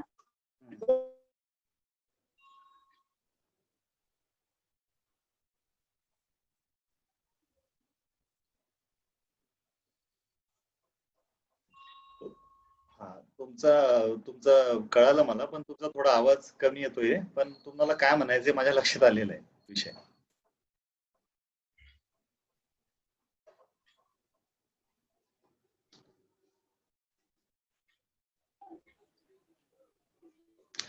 तुम्हाला काय म्हणायचंय माझ्या लक्षात आलेला आहे विषय. पण माझा एक प्रश्न आहे तुम्हाला, तुम्ही ते ज्यूट बॅगचं तुम्ही मॅन्युफॅक्चरिंग करताय की तुम्हाला करायचंय? मी सध्या करते, सध्या मशीनवरच बसले. म्हणजे सध्या बरोबर. माझ्याकडे पाऊच वगैरे याचे डिझाईन्स वगैरे असतात, पण मी त्या घरी करत असते आणि महिलांना शिवायला देते मी घरी असं. बरोबर. आता तुम्हाला एक विषय सांगतो मी, तुम्ही लक्षपूर्वक ऐका, कारण तुमचा रेंज मुळे मला आवाज येत नाहीये. हे बघा, ज्यावेळेस आपण एखाद्या व्यक्तीला, तुम्हाला एखादं मोठं काम देताना समोरचा व्यक्ती अगोदर बघतो की तुमचा एक प्रॉपर त्या साईटवर तो प्लांट चालू आहे की नाही. हे मान्य आहे तुम्हाला? कुठलीही व्यक्ती असो. मला जर तुम्हाला एक 10 लाख रुपयाचं काम द्यायचंय, तर मी सर्वात अगोदर काय विचार करणार की तुम्ही ते 10 लाख रुपयाचं काम करण्याची तुमची फायनान्शियल असो की तुमची तेवढी कॅपेबिलिटी आहे की नाही, तर तुमचा इलिजिबल तुम्ही त्या गोष्टीसाठी इलिजिबल होऊ शकता की नाही, हा सर्वात मोठा प्रश्न असतो. बरोबर आहे. पण ज्या वेळेस तुम्ही एखाद्या प्रायव्हेट लिमिटेड कंपनीला तुम्ही अप्रोच होता, तर प्रायव्हेट कंपनी काय करते, ती तुमचा फक्त तुमचे फायनान्शियल आणि तुमचा जो प्रॉपर जो तुमचा प्लांट आहे त्यावरच तुम्हाला काम देते. तुमच्याकडे अनुभव किती असू द्या, असं कंपल्शन नाहीये की तुमच्याकडे अनुभवाचे खूप काही मोठे डॉक्युमेंट्स आहे आणि त्यांनीच तुम्हाला काम दिलं पाहिजे असं नाहीये. प्रायव्हेट कंपन्या कधीही कुठल्याच गोष्टीची रिस्क घेत नाही, कधीच नाही घेत ती रिस्क. ते अगोदर बघतात की हे व्यक्ती स्वतः ते काम करू शकते की नाही. तुमच्या लक्षात येत आहे ना त्याबद्दल? आता हे बघा, तुम्ही ऑलरेडी मॅन्युफॅक्चरिंग करता, म्हणजे ऑलरेडी तुम्ही 2 पायऱ्या समोर गेलेले, बरोबर आहे. तर आता तुम्हाला काय करायचंय, तुमचा फायनान्शियली आता ऑलरेडी तुमचा हा तर प्रश्न मिटलेला आहे की आता तुम्हाला मॅन्युफॅक्चरिंग प्लांट स्टार्ट करण्याचा आपण विचार करायचाच नाहीये. आता स्टार्ट केलेलं आहे, आता पुढे काय करायचं. मूळ मुद्दा काय की स्टार्ट केलेलं आहे, आता आपण मागचा विचार करायचा नाही की आता मी याच्या व्यतिरिक्त काही करू की नाही. तर आता त्याच्यातूनच आपल्याला समोर काय करायचंय ते मी तुम्हाला एक सुचवतो. आता काय करायचं, प्रायव्हेट रॉ मटेरियलचं विसरून जा. रॉ मटेरियल विसरून जायचं कशामुळं, की ज्यावेळेस आपण प्रायव्हेट आपण मार्केटमध्ये ज्यावेळेस जातो, तर अगोदर बिझनेसच्या ऑपॉर्च्युनिटी आपल्याला सर्वात जास्त बघायची. कारण काय राहतं, जेवढे जास्त आपल्याकडे कामं असतात तेवढे जास्त आपल्याला तो बेनिफिट असतो की आपण त्या बिझनेस मध्ये जास्तीत जास्त उतरू शकतो, जेणेकरून तुमचं लोनचं वगैरे तुम्हाला बर्डन असतं. काय राहतं, ज्यावेळेस हाताखाली काम नाहीये आणि नुसतं मॅन्युफॅक्चरिंग करायचं, यात काही मजा नसते. मग आता एक काम मिळणार कुठं, हे काम मिळणार कुठं याच्या ऑपॉर्च्युनिटी बघणं हे खूप महत्वाचा विषय राहतो. तुम्ही आता काय करा, मी तुम्हाला चांगली गोष्ट सजेस्ट करतो. तुम्हाला कुठनं ऑपॉर्च्युनिटी मिळतंय याची एक यादी बनवायची तुम्ही सर्वांनी. सर्वात अगोदर यादी बनवा आणि तुम्हाला ज्यूट बॅग अंतर्गत कुठे कुठे तुम्हाला चांगल्या ऑपॉर्च्युनिटी आहे ह्या मी तुम्हाला स्पेशली व्हॉट्सअपला टाकतो, की त्याच ठिकाणी डिपार्टमेंटला तुम्ही या पुढे फॉलो करा. प्लस मार्केटमध्ये कुठे तुमचा या गोष्टीला मागणी राहील त्याची पण मी तुम्हाला यादी टाकतो, तुम्ही त्याच ठिकाणी फॉलो करा. बरोबर आहे. फक्त रॉ मटेरियल सर्वात जास्त महत्वाचा विषय, रॉ मटेरियल कधी साचवून ठेवू नका. रॉ मटेरियल मिळणारच आहे, ते असं काही नाहीये की ते काही संपुष्टात येणार आहे, ती गोष्ट ती मिळणारच आहे तुम्हाला. रॉ मटेरियल कुठं पळून जात नाही. तुमच्याकडे जास्त पैसे असेल तर रॉ मटेरियल साचवून ठेवा, पण मी तुम्हाला सांगतो कधीही आपली हातातली लिक्विडिटी कधीही मार्केटमध्ये जास्त पूर्णपणे कधी गुंतवायची नसते. मार्केटमध्ये जास्तीत जास्त आपल्या प्लांट मध्ये जे पैसे गुंतवायचे तर 20% तुमच्याकडचं फायनान्शियल कधीही गुंतवायचं, पूर्ण 50% गुंतवायचं आणि नंतर मग स्वस्त रेट मध्ये माल विकायचा, असं कधी करायचं नाही, त्यात फसायचंच नाही. आणि ही गोष्ट पण अशी नाहीये की ठीक आहे की आता तुमचा ज्यूट बॅगचाच बिझनेस आहे त्यामुळे दुसऱ्या बिझनेस मध्ये आपल्याला लक्ष घालायचं, असं कधीच करायचं नाही. कुठलीही ऑपॉर्च्युनिटीला कधीच तुम्ही नाकारायचं नाहीये. ठीक आहे, जे येतंय ते घ्यायचंय, जे मिळतंय ते घेतच राहायचंय. ऑपॉर्च्युनिटी तुम्हाला असं सांगता येत नाही की कुठल्या बिझनेस मधून तुम्हाला अजून काहीतरी नवीन गोष्टी मिळतात, त्यामुळे ऑपॉर्च्युनिटीला कधीच नाकारायचं नाहीये. ज्यूट बॅग अंतर्गत अजून काय करू शकतो किंवा काय करू शकतो असं नाही की ज्यूट बॅगचा बिझनेस तुम्ही करताय आणि तो वर्षभर चालणारच असं नाहीये. प्रत्येक बिझनेस, कुठलाच बिझनेस असं नाही की तो वर्षभर चालतो म्हणून. तर तुम्ही लॉकडाऊनच्या याच्यामध्ये बघितलं असाल, कुठलंच आता आपण आतापर्यंत म्हणत होतो हॉटेल बिझनेस वर्षभर चालत असतो, पण आता हॉटेल सर्व चालू झालं पण अजून हॉटेलच चालू झालेलं नाही. मग ते आता हॉटेलवाल्यांनी काय करायचं, थांबायचं का नाही? त्यांनी काय डोकं लावलं की आता मी पार्सल सुविधा देतो. पण असंच काहीतरी करायचं की जेणेकरून फक्त आपण वर्षभर कसं गुंतलेलं राहू आणि आपला व्यवसाय कसा गुंतलेला राहू, हाच आपण महत्वाचा विषय करायचा आहे तिथं. म्हणून तुमच्या बिझनेस मध्ये मी तुम्हाला एवढंच सांगतो की तुम्ही अपॉर्च्युनिटी बघा, तुम्हाला जास्तीत जास्त ऑर्डर कुठं मिळणार, हाच एक सर्वात महत्वाचा विषय करायचा आहे. आणि मॅन्युफॅक्चरिंग करता त्यामुळे रॉ मटेरियल जास्तीत जास्त आपल्याकडे साठवून नाही ठेवायचंय. जोपर्यंत तुमच्याकडे ऑर्डर जास्तीत जास्त जनरेट होत नाही तोपर्यंत रॉ मटेरियलच्या जास्त मागे लागायचं नाहीये तुम्ही.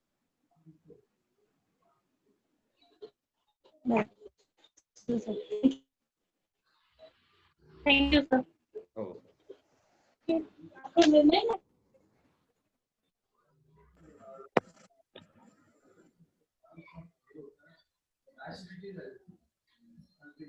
हॅलो हा बोला. सर, एक प्रश्न होता, हे पॉलीबॅग बिझनेसचं कसं आहे सर? कशाचा? पॉलीबॅग बिझनेस आहे हा. जसं पॉलिथिन कसे बनवते तसं एक नवीन मटेरियल आलेलं आहे. पॉलिथिन सारखंच राहते पण पाण्यात हो तो माहितीये विरघळला तर मला. पूर्ण ते जे प्लांट वगैरे मॅन्युफॅक्चरिंग करतात ना, प्लांट माहितीये का तुम्हाला कशाला म्हणतात? नर्सरीच्या बॅग असतात का, हो हो तर त्यांना ते सप्लाय असतात, पण त्याला जास्त मागणी नाहीये. त्याला असे क्वचित काही एपीएमसी अंतर्गत ते काम चालतं. त्याला काही जास्त मागणी असते त्याला क्वांटिटी मध्ये, पण ऑलरेडी तो प्लांट टाकलेला प्रायव्हेट मध्ये ते काम चालत नाही. नाही. त्या बॅग विकणार किती? वन टाइमचाच विषय असतो तो. त्याला जास्त मागणीही नसते. तुम्ही करायला करू शकता, पण त्याला मागणी खूप कमी असते. हो सर. त्याचे टेंडर्स पण आहे आपल्याकडे. हो, पण त्याच्यात ते मी जे व्हिडिओ पाहिला होता सर, त्याच्यात त्याने असं दाखवलं दुकानाला सप्लाय करता येते. म्हणजे ते दुकानात पन्न्या राहते ना, कॅरी बॅग्स, तो कॅरी बॅग्स आपल्या प्लास्टिकच्या कॅरी बॅग्स नाही आहे तो. त्यांना जे सांगितलेले आहे ते कॅरी बॅग्स असं म्हणजे मका राहते, मकाच्या याच्यापासून ते तयार झालेले आहे. तर पाण्यात जर टाकलं ते विरघळून जाते. हो माहितीये मला. ते डिस्पोजेबल असतात त्या बॅग्स. हो मला सांगा तुम्ही, आता आपण जेव्हा तुम्ही मार्केटला कधी गेले, एक स्वतःहून एक विचार करा, तर तुम्ही प्लास्टिकच्या बॅग लवकर घेणार की कागदाच्या घेणार की कुठल्या घेणार? प्लास्टिकच्याच घेणार आपण. कारण त्या सेफ राहतात. तर ह्यो बिझनेस कसा आहे, टेम्पररी म्हणून करा. कारण काय राहतं, मॅन्युफॅक्चरिंग वाला तुम्हाला खूप पटवून सांगतो की इथं चालतो माल, तिथं चालतो.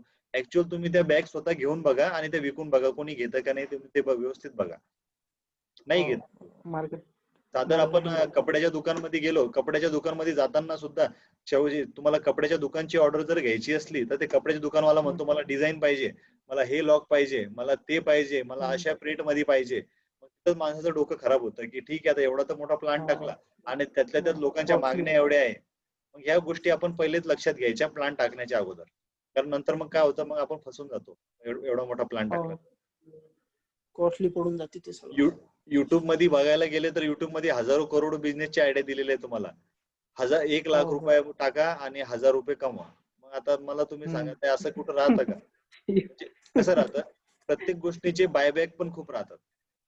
प्रत्येक बिझनेस मध्ये त्याचे आपण ड्रॉबॅक पण आपण बघायला पाहिजे की काय ड्रॉबॅक्स वगैरे आहे, त्यात आपल्याला खरंच आपल्याला फायदा होतो की नाही. तर हे आपल्याला बघायचं असतं. कारण एकदा मशीन तुम्ही विकत घेतल्यानंतर मग तो तुम्हाला पुन्हा विचारत नाही. तो तुमच्यावर सर्व गोष्टी सोपवून देतो. आता तुम्हालाच त्या मशीन मधून पैसे काढायचे असतात. मग आता ते तुम्ही ठरवायचंय की ते एकतर भंगारमध्ये विकून पैसे काढायचे की मग त्याच्यामधून अजून काहीतरी प्रोडक्ट टाकून पैसे काढायचे. हे आपला विषय राहतो.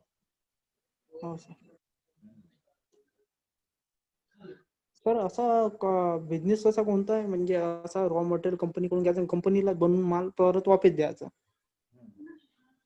आता तुम्हाला यादी दाखवली ना, तीच तर यादी आहे ना.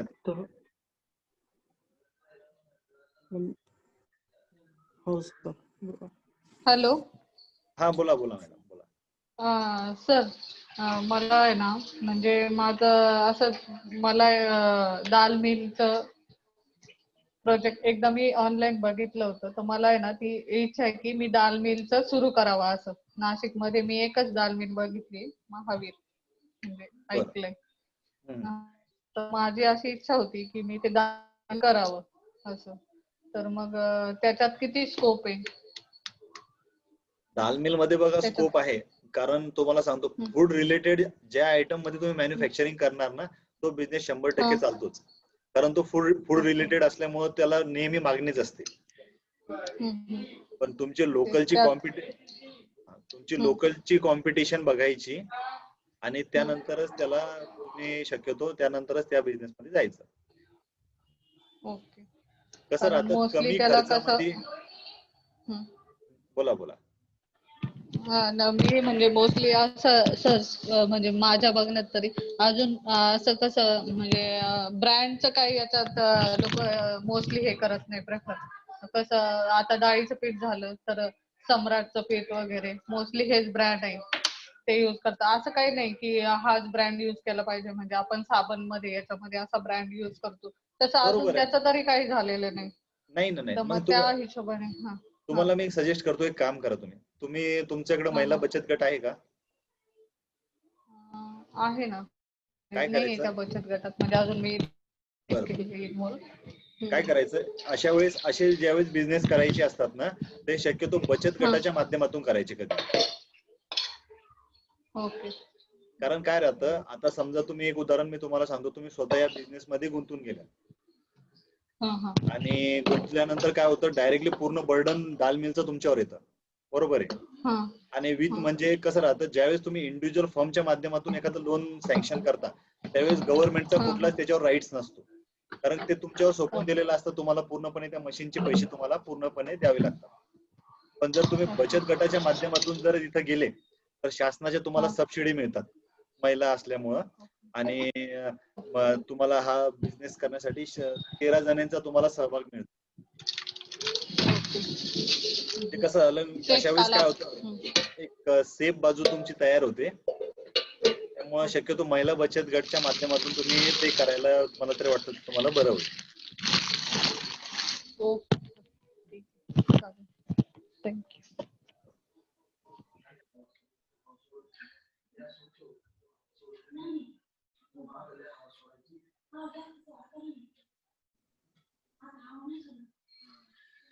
सर क्वेश्चन विचारू?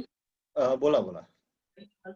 तुम्ही आता लिस्ट दाखवली 358 आयटमची आता व्हिडिओ मध्ये, गव्हर्नमेंट विथ प्रायव्हेट मध्ये पण आपण करू शकतो ना? म्हणजे टायप हा की प्रायव्हेट कंपनीची पण असणार आहे? दोन्ही पण. आणि विशेष म्हणजे हे स्टेट गव्हर्नमेंट आणि सेंट्रल गव्हर्नमेंटच्या जेवढा आस्थापना आहे, सर्वांना तुम्हाला त्याचा बेनिफिट मिळाल, टेंडर फीचा पण आणि एक्झम्पशनचा पण. ओके. तुम्हाला अजून एक त्यातला एक मधातला विषय सांगतो. तुम्ही प्युअर मॅन्युफॅक्चरर आहे असं पण समजू, ओके, आणि तुम्ही एखाद्या वस्तूचा रेट दिला 20 रुपये, टेंडर लागलं एखाद्या थर्ड पार्टीला, पण तुम्ही MSME आणि NSIC च्या अंतर्गत असल्यामुळं तुमच्याकडनं 15% म्हणजे एखादा टेंडर असेल 1 कोटी रुपयाचा, तर ते जाऊ द्या दुसऱ्या व्यक्तीला, काही अडचण नाहीये. एखाद्या फर्मला टेंडर गेला आपण असं गृहीत धरू, तरी तुम्हाला 15 लाख रुपयाचं मटेरियल देणं हे शासनाचं प्रोव्हिजन आहे, तरी तुमचा रेट 20 रुपये असला तरी, कारण तुम्ही स्मॉल स्केल इंडस्ट्रीमध्ये मोडता. ओके. म्हणजे तुमचा रेटही जास्त असला तरी तुमच्याकडनं 20 रुपयाच्या पद्धतीनं ते माल घेतील. ठीक आहे, तुम्ही 1 कोटीचा माल नाही घेणार तुमच्याकडनं, पण तुमच्याकडनं 15 लाख रुपयाचं मटेरियल त्यांना परचेस करणे कुठल्या परिस्थितीत. हा एक त्याचा एक बेनिफिट आहे स्मॉल स्केलचा आणि NSIC चा. ओके. आणि सर बोला सर, सॉरी. आणि NSIC चा अजून एक असा एक बेनिफिट आहे. आता उदाहरण असं समजा नाशिकचं एक टेंडर आलं आणि त्या टेंडरला त्यांनी सांगितलं की आता 1 कोटीचा टर्नओव्हर अपेक्षित आहे. आता नवीनच बिझनेस चालू केला आणि 1 कोटीचा टर्नओव्हर आणणार कुठून, आणि टेंडरही जात आहे. त्या ठिकाणी तुम्ही NSIC चं सर्टिफिकेट लावलं तर तुम्हाला 1 कोटीच्या टर्नओव्हरची सुद्धा गरज नाहीये. तुम्ही त्याला डायरेक्टली क्वालिफाय होऊ शकता. ओके. अजून एक महत्वाचा विषय आहे की बरेच जण डॉक्युमेंटच्या अडचणीमुळे टेंडर मध्ये डीलच करत नाही. ते म्हणतात नको बाबा, हे डॉक्युमेंटचे खूप काही घोटाळा असतो, डॉक्युमेंटचा किती डॉक्युमेंट गोळा करणार, याची सही आणा, त्याची सही आणा, CA चे सर्टिफिकेट आणा, त्यातल्या बऱ्याच गोष्टी माहितीच नसतात, त्याच्यामुळे लोक त्यापर्यंत जात नाही. तर तुम्हाला एक सांगतो, ज्यांनी बिझनेस आतापर्यंत चालू केलेला नाहीये, आपण जेवढे जण सध्या आता बघताय, ज्यांनी बिझनेसच चालू केलेला नाही त्यांना बिझनेस मधला अजून काही गोष्टी माहितीच नाहीये असं मी गृहीत धरतो. त्यांना माहिती नाहीये, पण त्यांना आता टेंडर मध्ये यायचंय, टेंडरचा व्यवसाय करायचा आहे, आणि त्यांनी समजा एखाद्या व्यक्तींना 50 लाख रुपयाचं एखादं टेंडर भरलं, तर त्यांच्यासाठी एक महत्वाचा विषय असा आहे की तुमच्याकडे अनुभव सर्टिफिकेट नसू द्या, तुमच्याकडे आयटी रिटर्न नसू द्या, तुमच्याकडे टर्नओव्हर सर्टिफिकेट नसू द्या, तुमच्याकडे बाकी काही डॉक्युमेंटचा क्रायटेरिया नसू द्या, तरी सुद्धा तुम्ही 50 लाखाचं टेंडर इझी घेऊ शकता. त्या स्कीमचं नाव आहे स्टार्टअप इंडिया. ओके. पण स्टार्टअप इंडिया कोणाला लागू आहे? जे SC ST NT एंटरप्रेनर आहे, फक्त त्यांच्यासाठी. ओके. म्हणजे सर्वांसाठी नाही. काही जण आपल्याकडे ओबीसी असतील, कोणी असतील, त्यांनी पण हा विषय लक्षात घ्या. जे SC ST एंटरप्रेनर आहे ते त्यांच्यासाठीच आहे की त्यांना कुठल्याही अनुभव नसताना सुद्धा 50 लाख पर्यंत ते टेंडर इझिली घेऊ शकतात. मग आता बाकी काय झालं, SC ST एंटरप्रेनरने याचा बेनिफिट घेतल्यामुळे बाकी लोक नाराज झाले की आता आम्ही काय करायचं. कारण SC ST एंटरप्रेनरला स्टार्टअप करण्यासाठी शासनाने काय केलं की हे लोक व्यवसाय करत नाही ना, ठीक आहे, मग यांना आपण हा बेनिफिट देऊ जेणेकरून हा व्यवसाय सुरू करतील. बरोबर आहे. ओके. बाकीचे लोक म्हणतात की आम्ही तर चालू करून बसलेलो आहे ना, तर आमचा काय दोष आहे. शासन म्हणते ठीक आहे, तुम्ही आता व्यवसाय चालू केलेला आहे ना, आता यांना स्टार्टअप करू द्या, तुम्ही स्टँडअप मध्ये या. ओके. मग त्यांची SC ST एंटरप्रेनर साठी कुठली स्कीम आहे? Startup India. म्हणजे आता तुम्ही स्टार्टअप करा इंडिया, बरोबर. त्यानंतर ज्यांचा व्यवसाय चालू आहे त्यांच्यासाठी कुठली स्कीम आहे? Stand up India. म्हणजे ते ऑलरेडी आहे, ते व्यवसाय करताय पण आहे, पण त्यांना आता स्टँड द्यायचंय आपल्याला, बरोबर आहे. त्यांना स्टँड करायचंय, तर मग त्यांच्यासाठी स्टँडअप इंडिया. ओके. दोन्ही मधली तफावत लक्षात घ्यायची आहे की ज्यांचा ऑलरेडी बिझनेस मुळात काहीच रजिस्ट्रेशन नाहीये त्यांनाच स्टार्टअप इंडियाचा बेनिफिट मिळतो. सर आता माझी कॅटेगरी SC मध्ये बरं. ओके, आणि माझी 3 वर्षाची आयटी रिटर्न ऑलरेडी फाईल्ड आहे, तर मला मी बसतो त्यामध्ये. बरं, तुम्ही कुठलं लोन वगैरे घेतलेलं आहे का? नाही, लोन वगैरे कोणतंच नाही घेतलं मग आजपर्यंत. तुम्ही आयटी रिटर्न कुठल्या बेसवर फाईल केलेले? माझी जी कन्सल्टन्सी चालू 2 वर्षापासून, बरं. मी त्यावरच भरतो. नाही, आता काय करायचंय, म्हणजे सॅलरीड म्हणून भरताय का?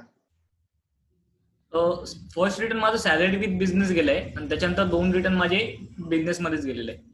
नाही, आता काय करायचं, तुम्ही आवश्यक आता लवकरात लवकर स्टार्टअप इंडियाला रजिस्ट्रेशन करून घ्या. ओके. मला जर वेळ मिळाला तर मी स्टार्टअपचा व्हिडिओ बनवायचा चालू आहे माझ्या डोक्यात, तर त्यावेळेस मी बनवेल त्याचा. म्हणजे तुम्ही विना डॉक्युमेंट, तुमच्याकडे काही डॉक्युमेंट नसू द्या, तुम्हाला 50 लाख रुपयाचं टेंडर इझिली तुम्ही मिळू शकता startup India. Okay. Sorry, okay. तुम्हाला EMD भरायची गरज नाहीये, तुम्हाला सिक्युरिटी डिपॉझिट कुठलंच डिपॉझिट तुम्हाला भरायची गरज नाही. ओके. हे झालं स्टार्टअप इंडियाचं, बरोबर आहे.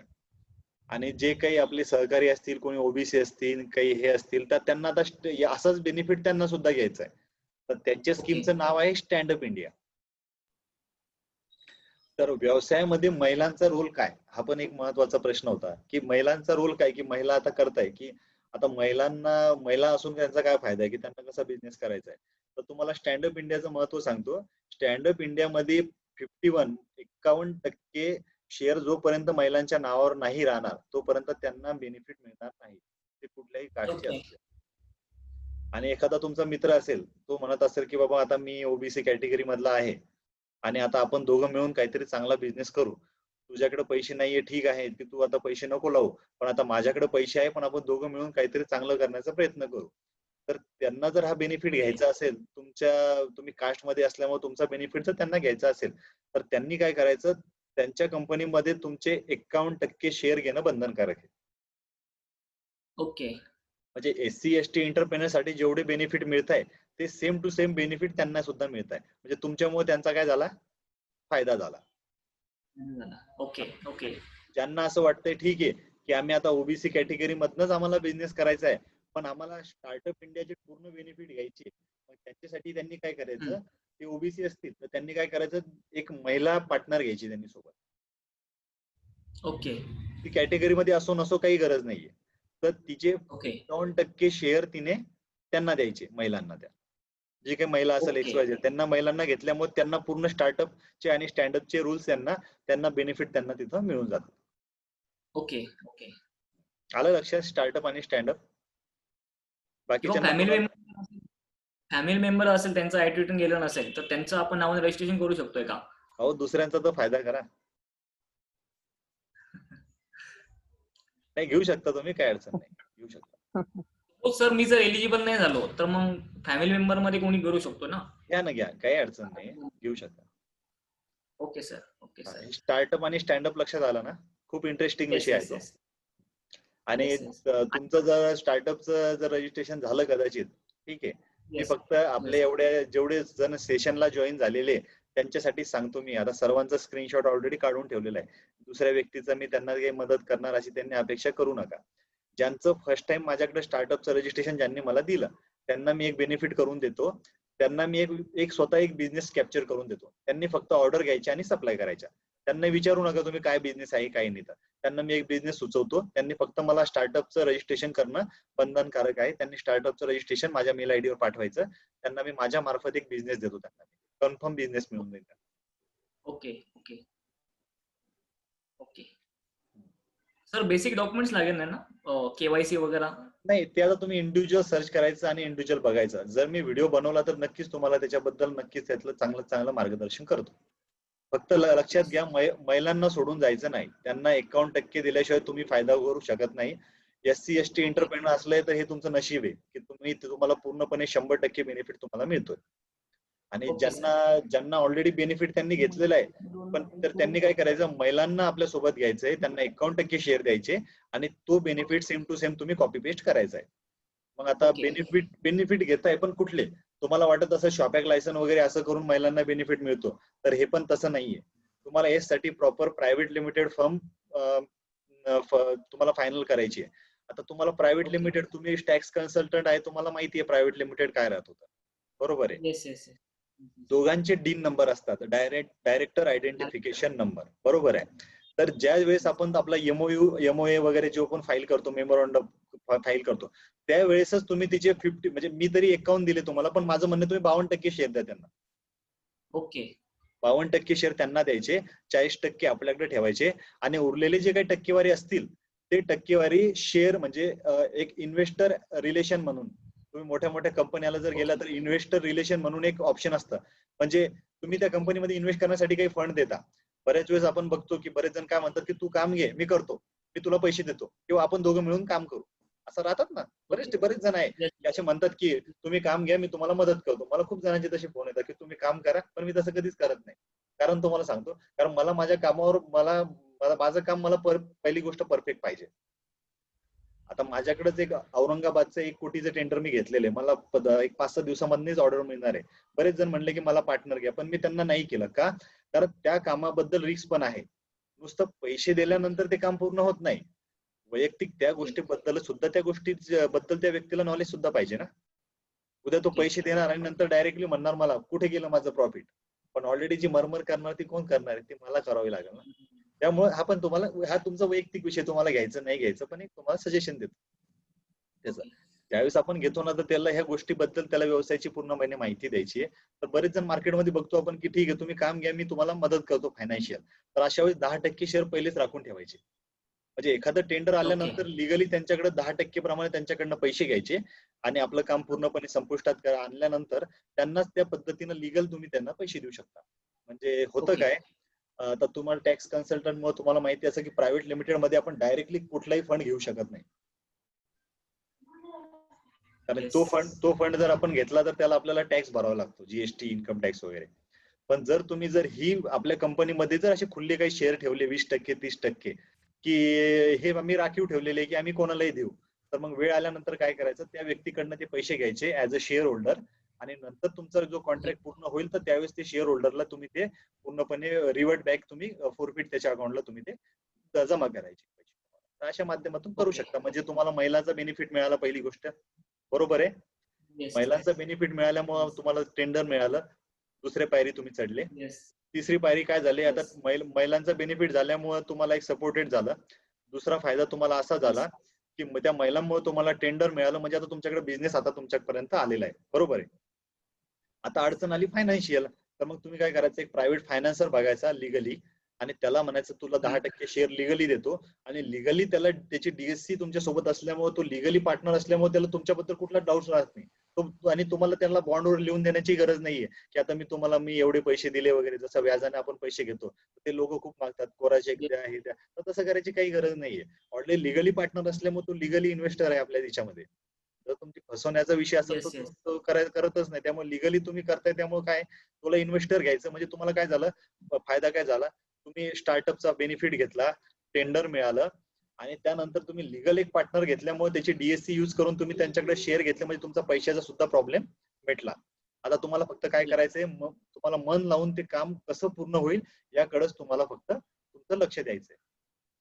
Okay okay. आता फक्त तुम्हाला ते काम पूर्ण होईल एवढंच लक्ष द्यायचंय. त्यानंतर आलेले पैसे पूर्णपणे काय करायचे, आलेले पैसे पूर्णपणे घ्यायचेच आहे. पण पहिली गोष्ट काय की ज्या व्यक्तीने आपल्या अडचणीमध्ये आपल्याला शेअर होल्डर म्हणून मदत केली, सर्वात प्रथम त्याला तुम्ही पहिले त्याचे पैसे लिगली त्यांना देऊन टाकायचे. कारण काय, Okay. तुम्ही जर कॉन्ट्रॅक्टचं पेमेंट मिळाल्यानंतर जर त्याला पेमेंट दिलं नाही तर तो लिगली तुमच्यावर ऍक्शन घेऊन तुमचं पूर्णपणे बँक अकाउंट ब्लॉक होऊ शकतं. तुम्ही असं समजू नका की ठीक आहे की आपण त्याच्याकडनं पैसे घेतले आणि आता ठीक आहे, त्याला काहीतरी आपण झूठमुटकी कहाणी त्याला सांगायची की मला परवडलं नाही वगैरे, हे नाही, तर तसा धंदा त्याच्यामध्ये काही चालत नाही. तुम्हाला लिगली त्याला ते सांगावंच लागतं, कारण लिगली तो ऍक्शन घेऊ शकतो. कारण तुम्ही किंवा तो जो व्यक्ती व्यवहार करतो ती कंपनी प्रायव्हेट लिमिटेड आहे. ओके. ठीक आहे, प्रोप्रायटरशिप आणि पार्टनरशिप फर्म नाहीये, ती प्रायव्हेट लिमिटेड आहे. ती सेंट्रल गव्हर्नमेंटच्या. ओपीसी म्हणून करू शकतोय का? एससी एसटी एंटरप्रेन्योर असेल तर ओपीसी म्हणून करू शकतोय का काम? 1% कंपनी. नाही, त्याला बेनिफिट कसा मिळाल? 1% आहे ना, तो एकटाच आहे, तो एकला चलोय, त्याला दुसरा बेनिफिट कसा मिळाल? ओके. नाही, स्टार्टअप इंडियासाठी तुम्ही बोलले ना की एससी एसटी एंटरप्रेन्योर असेल त्यांना 50 लाखाचं लिमिट भेटतं. फक्त एससी एसटी एनटी एंटरप्रेनर साठीच तो बेनिफिट आहे. तो 100% तिथून फायदा घेऊ शकतो. ओके. मग त्यासाठी प्रोप्रायटरशिप मध्ये काम करू शकतो आपण, प्रोप्रायटरशिप फर्म हो, इझिली करू शकता, काय अडचण त्यासाठी नाही. प्रायव्हेट लिमिटेड करायची गरज नाहीये, ओपीसी पण नाही, करायची गरज नाही. ओबीसी नाही, पण मग एखादा ओबीसी पर्सन असतो ना, तो काय म्हणतो बाबा तू 1% कंपनी. ओबीसी, हे बघा 1% कंपनीमध्ये जातात कशाला? ऑलरेडी प्रोप्रायटरशिप आणि त्याच्यामध्ये फरकच काय, सारखंच तर फरक आहे. त्यामुळे जाण्याची गरजच नाहीये. प्रायव्हेट लिमिटेड लोक फक्त रजिस्ट्रेशन करतात, पण मुळात त्यांना हेच माहिती नाही की आपण करतोय कशासाठी. मग रजिस्ट्रेशन करतात आणि टेंडरला काय पहिलीच अट येते, आता टर्नओव्हर पाहिजे. मग ते म्हणतात आता एवढं टर्नओव्हर करणार कुठं? कारण प्रायव्हेट लिमिटेडला काय राहतं, टॅक्सच्या लिएबिलिटी खूप जास्त राहतात प्रायव्हेट लिमिटेडला. कंप्लायन्स खूप जास्त, कंप्लायन्स खूप असतात, ते पूर्ण होत नसतील तर रजिस्ट्रेशन करायचं कशाला? करायचं नाही. बरोबर आहे. ती गोष्ट होती तीच करायची. तुम्हाला सांगतो, प्रोप्रायटरशिप मध्ये जेवढे काही गोष्टी मागे पुढे होतात तेवढ्या कशातच होत नाही. त्यामुळे प्रोप्रायटरशिप, ज्यांना स्टार्टअप बिझनेस करायचा ना त्यांनी प्रोप्रायटरशिप करायची. तुम्हाला इझी जर तो बिझनेस बंद पण करायचा तर तुम्ही सरेंडरचं ऍप्लिकेशन टाकायचं, शॉपॅकचं. शॉपॅक तर एका मिनिटात निघतं आपल्या सरकारमधनं, झाला तुमचा बिझनेस. पण तसं पार्टनरशिप, तसं प्रायव्हेट लिमिटेड मध्ये नाहीये. प्रायव्हेट लिमिटेड साठी खूप काही गोष्टी कराव्या लागतात. येस. ओके. आपले आणि सर, नाशिकचे रजिस्ट्रेशन केल्यानंतर साधारण किती वेळात येतं ते? त्याचं टाइम पिरियड काय? हा, तर स्टार्टअप इंडियाचं जास्तीत जास्त 1 महिन्याच्या आत तुम्हाला रजिस्ट्रेशन मिळतं त्याचं. ओके. बाहेर जर मार्केटमध्ये जर कधी तुम्ही गेले तर त्याचे 10-15 हजार रुपये चार्ज करतात. पण जर तुम्ही इंडिव्हिज्युअल स्वतः जर केलं, की जर मला वेळ मिळाला तर तुम्हाला नक्की त्याचं आपण प्रेझेंटेशन देतो. सर्वजण आवश्यक त्याचं रजिस्ट्रेशन करून घ्या. खूप सोपं आहे ते. थोडं कॉम्प्लिकेटेड छोट्या मोठ्या गोष्टी आहेत त्या मग आपण तिथे क्लिअर करतो. सर, त्याची वेबसाईट असेल काही तर चार्ट मध्ये टाकून ठेवा, तसं R&D करून करण्याचा प्रयत्न करतो सर आम्ही. चालेल ना, काही अडचण नाही. ओके. आपले एक नाशिकचे एक जण दिसताय मला, ते हँडमेड प्रॉडक्ट वगैरे टाकताय तुम्ही. तुमच्यासाठी एक महत्वाचा विषय असा होता, मला सकाळी तुमची आठवण आली. तुम्ही तो सकाळी स्टेटस ठेवला होता ना बैलगाडीचा वगैरे. हा, तर त्यांनी तुम्ही जो स्टेटस वगैरे ठेवला होता, तुमचा आवाज येत नाहीये मला. हो, मी म्यूट केलं होतं, आता केलं, अनम्यूट केलं. बरोबर. तर ते असं होतं की एक संस्था आहे की जे हँडमेड वस्तू, तुमच्या बऱ्यापैकी वस्तू हँडमेडच आहे. हो. तर तुमच्यासाठी एक अपॉर्च्युनिटी अशी होती की हँडमेड वस्तूंना तुम्ही जर जास्त लेवलवर तुम्ही इम्पोर्ट एक्सपोर्ट जर तुम्हाला करायची असेल तर तुम्हाला मी एक पीडीएफ टाकतो आता. तुम्हाला एक पीडीएफ फॉरवर्ड करतो आता माझ्या मोबाईलवरनं, की तुमची एक संस्था आहे बघा, की जे हँडमेड वस्तू जे लोक बनवतात त्यांना शासनाच्या बऱ्याच काही स्कीम मिळतात हँडमेड मधून. तर बरोबर. त्या तुमच्या कामाचं आहे ते. तुमचा खूप इंटरेस्ट दिसतो मला त्या वस्तूमध्ये. तर येस सर. तिथनं तुम्ही काय करा, तिथं तुम्ही तुमचा बिझनेस कसा जनरेट करता येईल त्याकडे तुम्ही थोडं लक्ष द्या. तुम्हाला मी त्याची चालेल. पीडीएफ पाठवतो. मला आठवणीने तुम्ही ओके. मेसेज करा, मी तुम्हाला पाठवतो. त्याची संस्था स्थापन कशी बिलकुल. करायची आणि शासनाकडनं कसे बेनिफिट घ्यायचे त्याची पूर्णपणे माहिती हो. त्याच्याकडे उपलब्ध आहे त्याची. हो. ओके. 100% तुम्ही तुम्ही ते मला करा. वाटतं संस्था स्थापन करायचं ते मला पाठवलेलं आहे होते. हा तेच हँडमेड. लिंक पाठवली मला. नाही ते मी पाठवली असेल, पण त्याचा एक स्पेशल एक माझ्याकडे एक पीडीएफ आहे त्याची, जे हँडमेड बर, वस्तू बर. जे ओके. बनवतात. तर हम्म. काय राहतं, तुम्ही ज्या वस्तू पाठवता, हालाकी या हम्म, वस्तूची हम्म. किंमत लोक मार्केटमध्ये करत नाही. तुम्हाला मूळ मुद्दा सांगतो का हो. नाही? बरोबर. कारण बरोबर. मोठ्या मोठ्या मॉल मध्ये गेल्यानंतरच लोकांना वाटतं की नाही, ती तुम्ही जे 300 रुपये विकताय ती लोक तिथं 1000 मध्ये घेऊन जातात. बरोबर. एकदम बरोबर. मग ती आपली वस्तू त्या मॉल मध्ये जाणार कशी, Hello. हा तुम्ही विचार केला पाहिजे मला तरी वाटतं. आणि ती मॉल हो, मध्ये हो, हो. जाण्यासाठी काय करावं लागतं याची आपल्याकडे एक स्पेशल त्याची आपल्याकडे एक थीम आहे. त्या मार्फत तुम्ही मॉल Yes. मध्ये जाऊ शकता. 300 मध्ये ओके, कशाला विकता, ओके. तुम्ही 400 ला विका ना ती वस्तू. बरोबर. आपण 400 ला Definitely. विकू ना ती, बरोबर आहे. येस. आणि मला हे गरज नाहीये की तुम्ही कुठनं ती बनवून आणता. माझ्यासाठी तुम्ही मॅन्युफॅक्चरर आहे. त्यामुळे मार्केटमध्ये बरोबर. प्रेझेंट होताना तुम्ही एकच गोष्टीनं प्रेझेंट व्हायचं की as a manufacturer, not supplier. बरोबर. ओके. म्हणजे मी काय करणार, तुम्हाला फर्स्ट प्रेफरन्स देईन तिथं की नाही, ही आलं व्यक्ती लक्षात. मॅन्युफॅक्चरर आहे. पण तुम्ही जर सप्लायर्स करून जर माझ्याकडे आले तर मी काय विचार करणार, ठीक आहे ते कुठनं तरी घेताय, थोडं कमिशन ऍड करून मला देताय, तर मला तसं नको. बर. ठीक मला आहे. प्युअर मॅन्युफॅक्चरर पाहिजे. तर त्या हिशोबाने Sure, तिथं अप्रोच sure. कसं व्हायचं त्याच्यात आपण तुम्हाला थोडीफार माहिती आहे माझ्याकडे, तर ती माहिती तुम्ही थोडी वाचा. त्याच्यामध्ये चालेल. त्याचे उपविधी वगैरे दिलेले आहे. उपविधी Okay. खूप काही कामाचे येते आणि त्याच्यामध्ये सर्वच गोष्टी दिलेल्या आहे.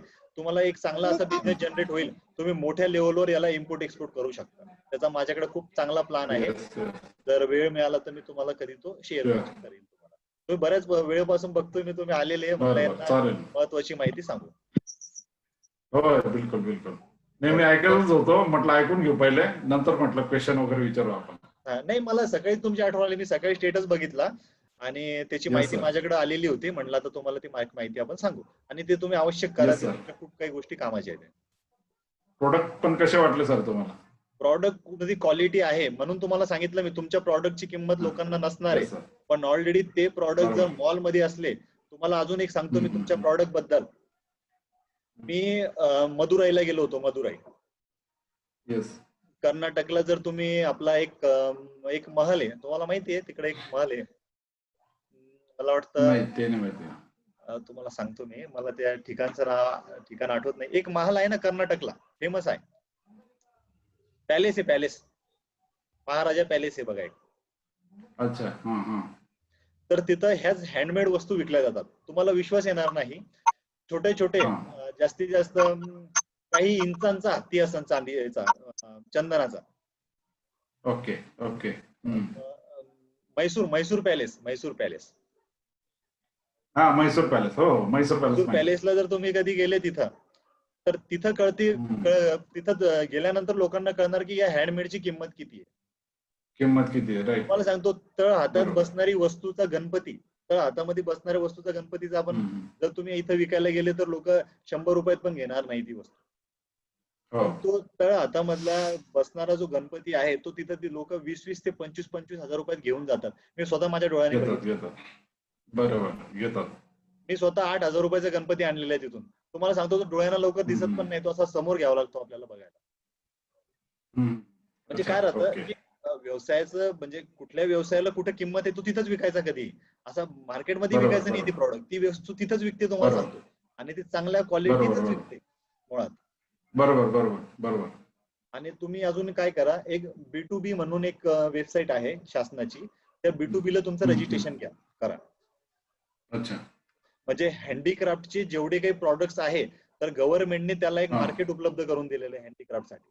म्हणजे ज्यांची मोठी परचेसिंग असते त्यांनी ती प्रायव्हेट न करता या पोर्टल मार्फत केली पाहिजे, असं गव्हर्नमेंटचं एक स्पेशली एक अनेक्शर आलेलं आहे. त्यामुळे तुम्ही B2Bच्या वेबसाईटला रजिस्ट्रेशन करा. आणि तुम्ही SC ST एंटरप्रेनर मध्ये जर असले तर त्या वेबसाईटला तुम्ही फ्री ऑफ कॉस्ट रजिस्ट्रेशन करू शकता. तुम्हाला पैसेच नाही त्याला. तुमची वेबसाईट ची वेबसाईट तुम्ही फ्रीमध्ये डिझाईन करू शकता. Okay okay. नाही हे B2Bचं मला साईटचं हे सांगा ना सर. मी काय करतो तुम्हाला तशी त्याची एक लिंक देतो, तुम्ही त्या लिंक मार्फत ते जॉईन करा. ठीक आहे चालेल. ते खूप कामाचं आहे. तुम्हाला सांगतो तो बिझनेस खूप छान आहे, पण तुम्हाला त्या बिझनेसला जायचं असेल तर अट्रॅक्शन बेसवर हा बिझनेस आहे. हो बरोबर. तर जोपर्यंत तुम्ही त्याला अट्रॅक्शन त्या बिझनेसला त्याचं अट्रॅक्शनचं स्वरूप तुम्ही जोपर्यंत देत नाही तोपर्यंत त्याची किंमतच कळत नाही मुळात. नक्कीच नक्कीच नक्कीच. त्यात जास्तीत जास्त अट्रॅक्शन देण्याचा प्रयत्न करा. आणि जे मोमेंटो वगैरे असतात, जसं युनिव्हर्सिटी असतात, मला वाटतं आपलं त्या दिवशी चर्चा पण झाली होती, तुमची हेल्थ युनिव्हर्सिटी आहे, आमच्या इकडची बांबू युनिव्हर्सिटी आहे. तर आता मोमेंटो खूप झाले, ते आता एक पंचधातूची लोक ढाल देतात, बरोबर आहे. आता बऱ्याच जणांकडे त्या ढाल झालेल्या आहे. आता तुम्हाला काय करायचं, तुमचं एक प्रॉपर प्रेझेंटेशन बनवायचं आणि ते कमिटी समोर मांडायचं की आता तुम्ही आमच्या वस्तू प्रेफर करा, किंवा जे काही लोक बरेच जण बघतात आपण ज्या ट्रॉफी वगैरे असतात तर ते आपण हे देतो त्यांना, काय म्हणतो आपण त्याला, गिफ्ट देतो त्यांच्या नावाच्या. मग अशा वेळेस तुम्ही काही गोष्टी सजेशन देऊ शकता. आता तुम्ही ती जी बैलगाडी पाठवली होती, बरोबर आहे, तर बैलगाडी कुठल्या शासनाचे एक्झिबिशन असतात तुम्हाला सांगतो, कल्चरच्या रिलेटेड त्यांचे असतात. मग अशा ठिकाणी काय करायचं, हा प्रॉडक्ट तिथं जातो, पण हा प्रॉडक्ट तिथंच नेण्याचा प्रयत्न करायचा, दुसरीकडे घेऊन जायचा नाही. कारण तो ऍग्रिकल्चर रिलेटेड आहे तर तो तिथंच चांगला चालतो. आणि ज्यावेळेस तिथं ते एक्झिबिशन चालतं तिथं तुम्ही त्यांना म्हणू शकता की ऍग्रिकल्चर प्रॉडक्ट आहे, तर तुम्ही ज्या शेतकऱ्यांना या ट्रॉफी वगैरे देतात तर ते न देता त्यांना बैलगाडी द्या. ते हसत खेळत ते बैलगाडी घेतील ना. एकदम बरोबर. ते ट्रॉफी त्यांना आवडणार नाही, कारण काय तो त्यांचा रोलच नाहीये. ते म्हणतात की आम्ही करतोय काय त्याच रिलेटेड आम्हाला पाहिजे. तर ह्या गोष्टी तिथं चालतात. Okay okay. हा तिथं देण्याचा जास्त तुम्ही प्रयत्न करा. मी तुम्हाला महाराष्ट्रामध्ये 350 एक्झिबिशन यांचं एपीएमसी म्हणजे जे शेतकरी असतात त्या शेतकऱ्यांना ट्रॅक्टर्स, वेगवेगळे खतं, बियाणे यांचं एक्झिबिशन असतात. तर 350 एक्झिबिशनची यादी माझ्याकडे आहे त्यांची.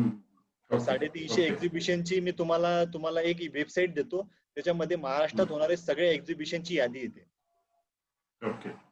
तर त्यांना तुम्ही तिथून अप्रोच होऊन त्या वस्तू विकण्याचा जास्तीत जास्त प्रयत्न करायचा. तिथून तुम्हाला डायरेक्टली तुम्हाला तिथून चांगलं एक मार्केट उपलब्ध होईल तिथून. येस सर, येस सर, बिलकुल बिलकुल, नक्कीच नक्कीच.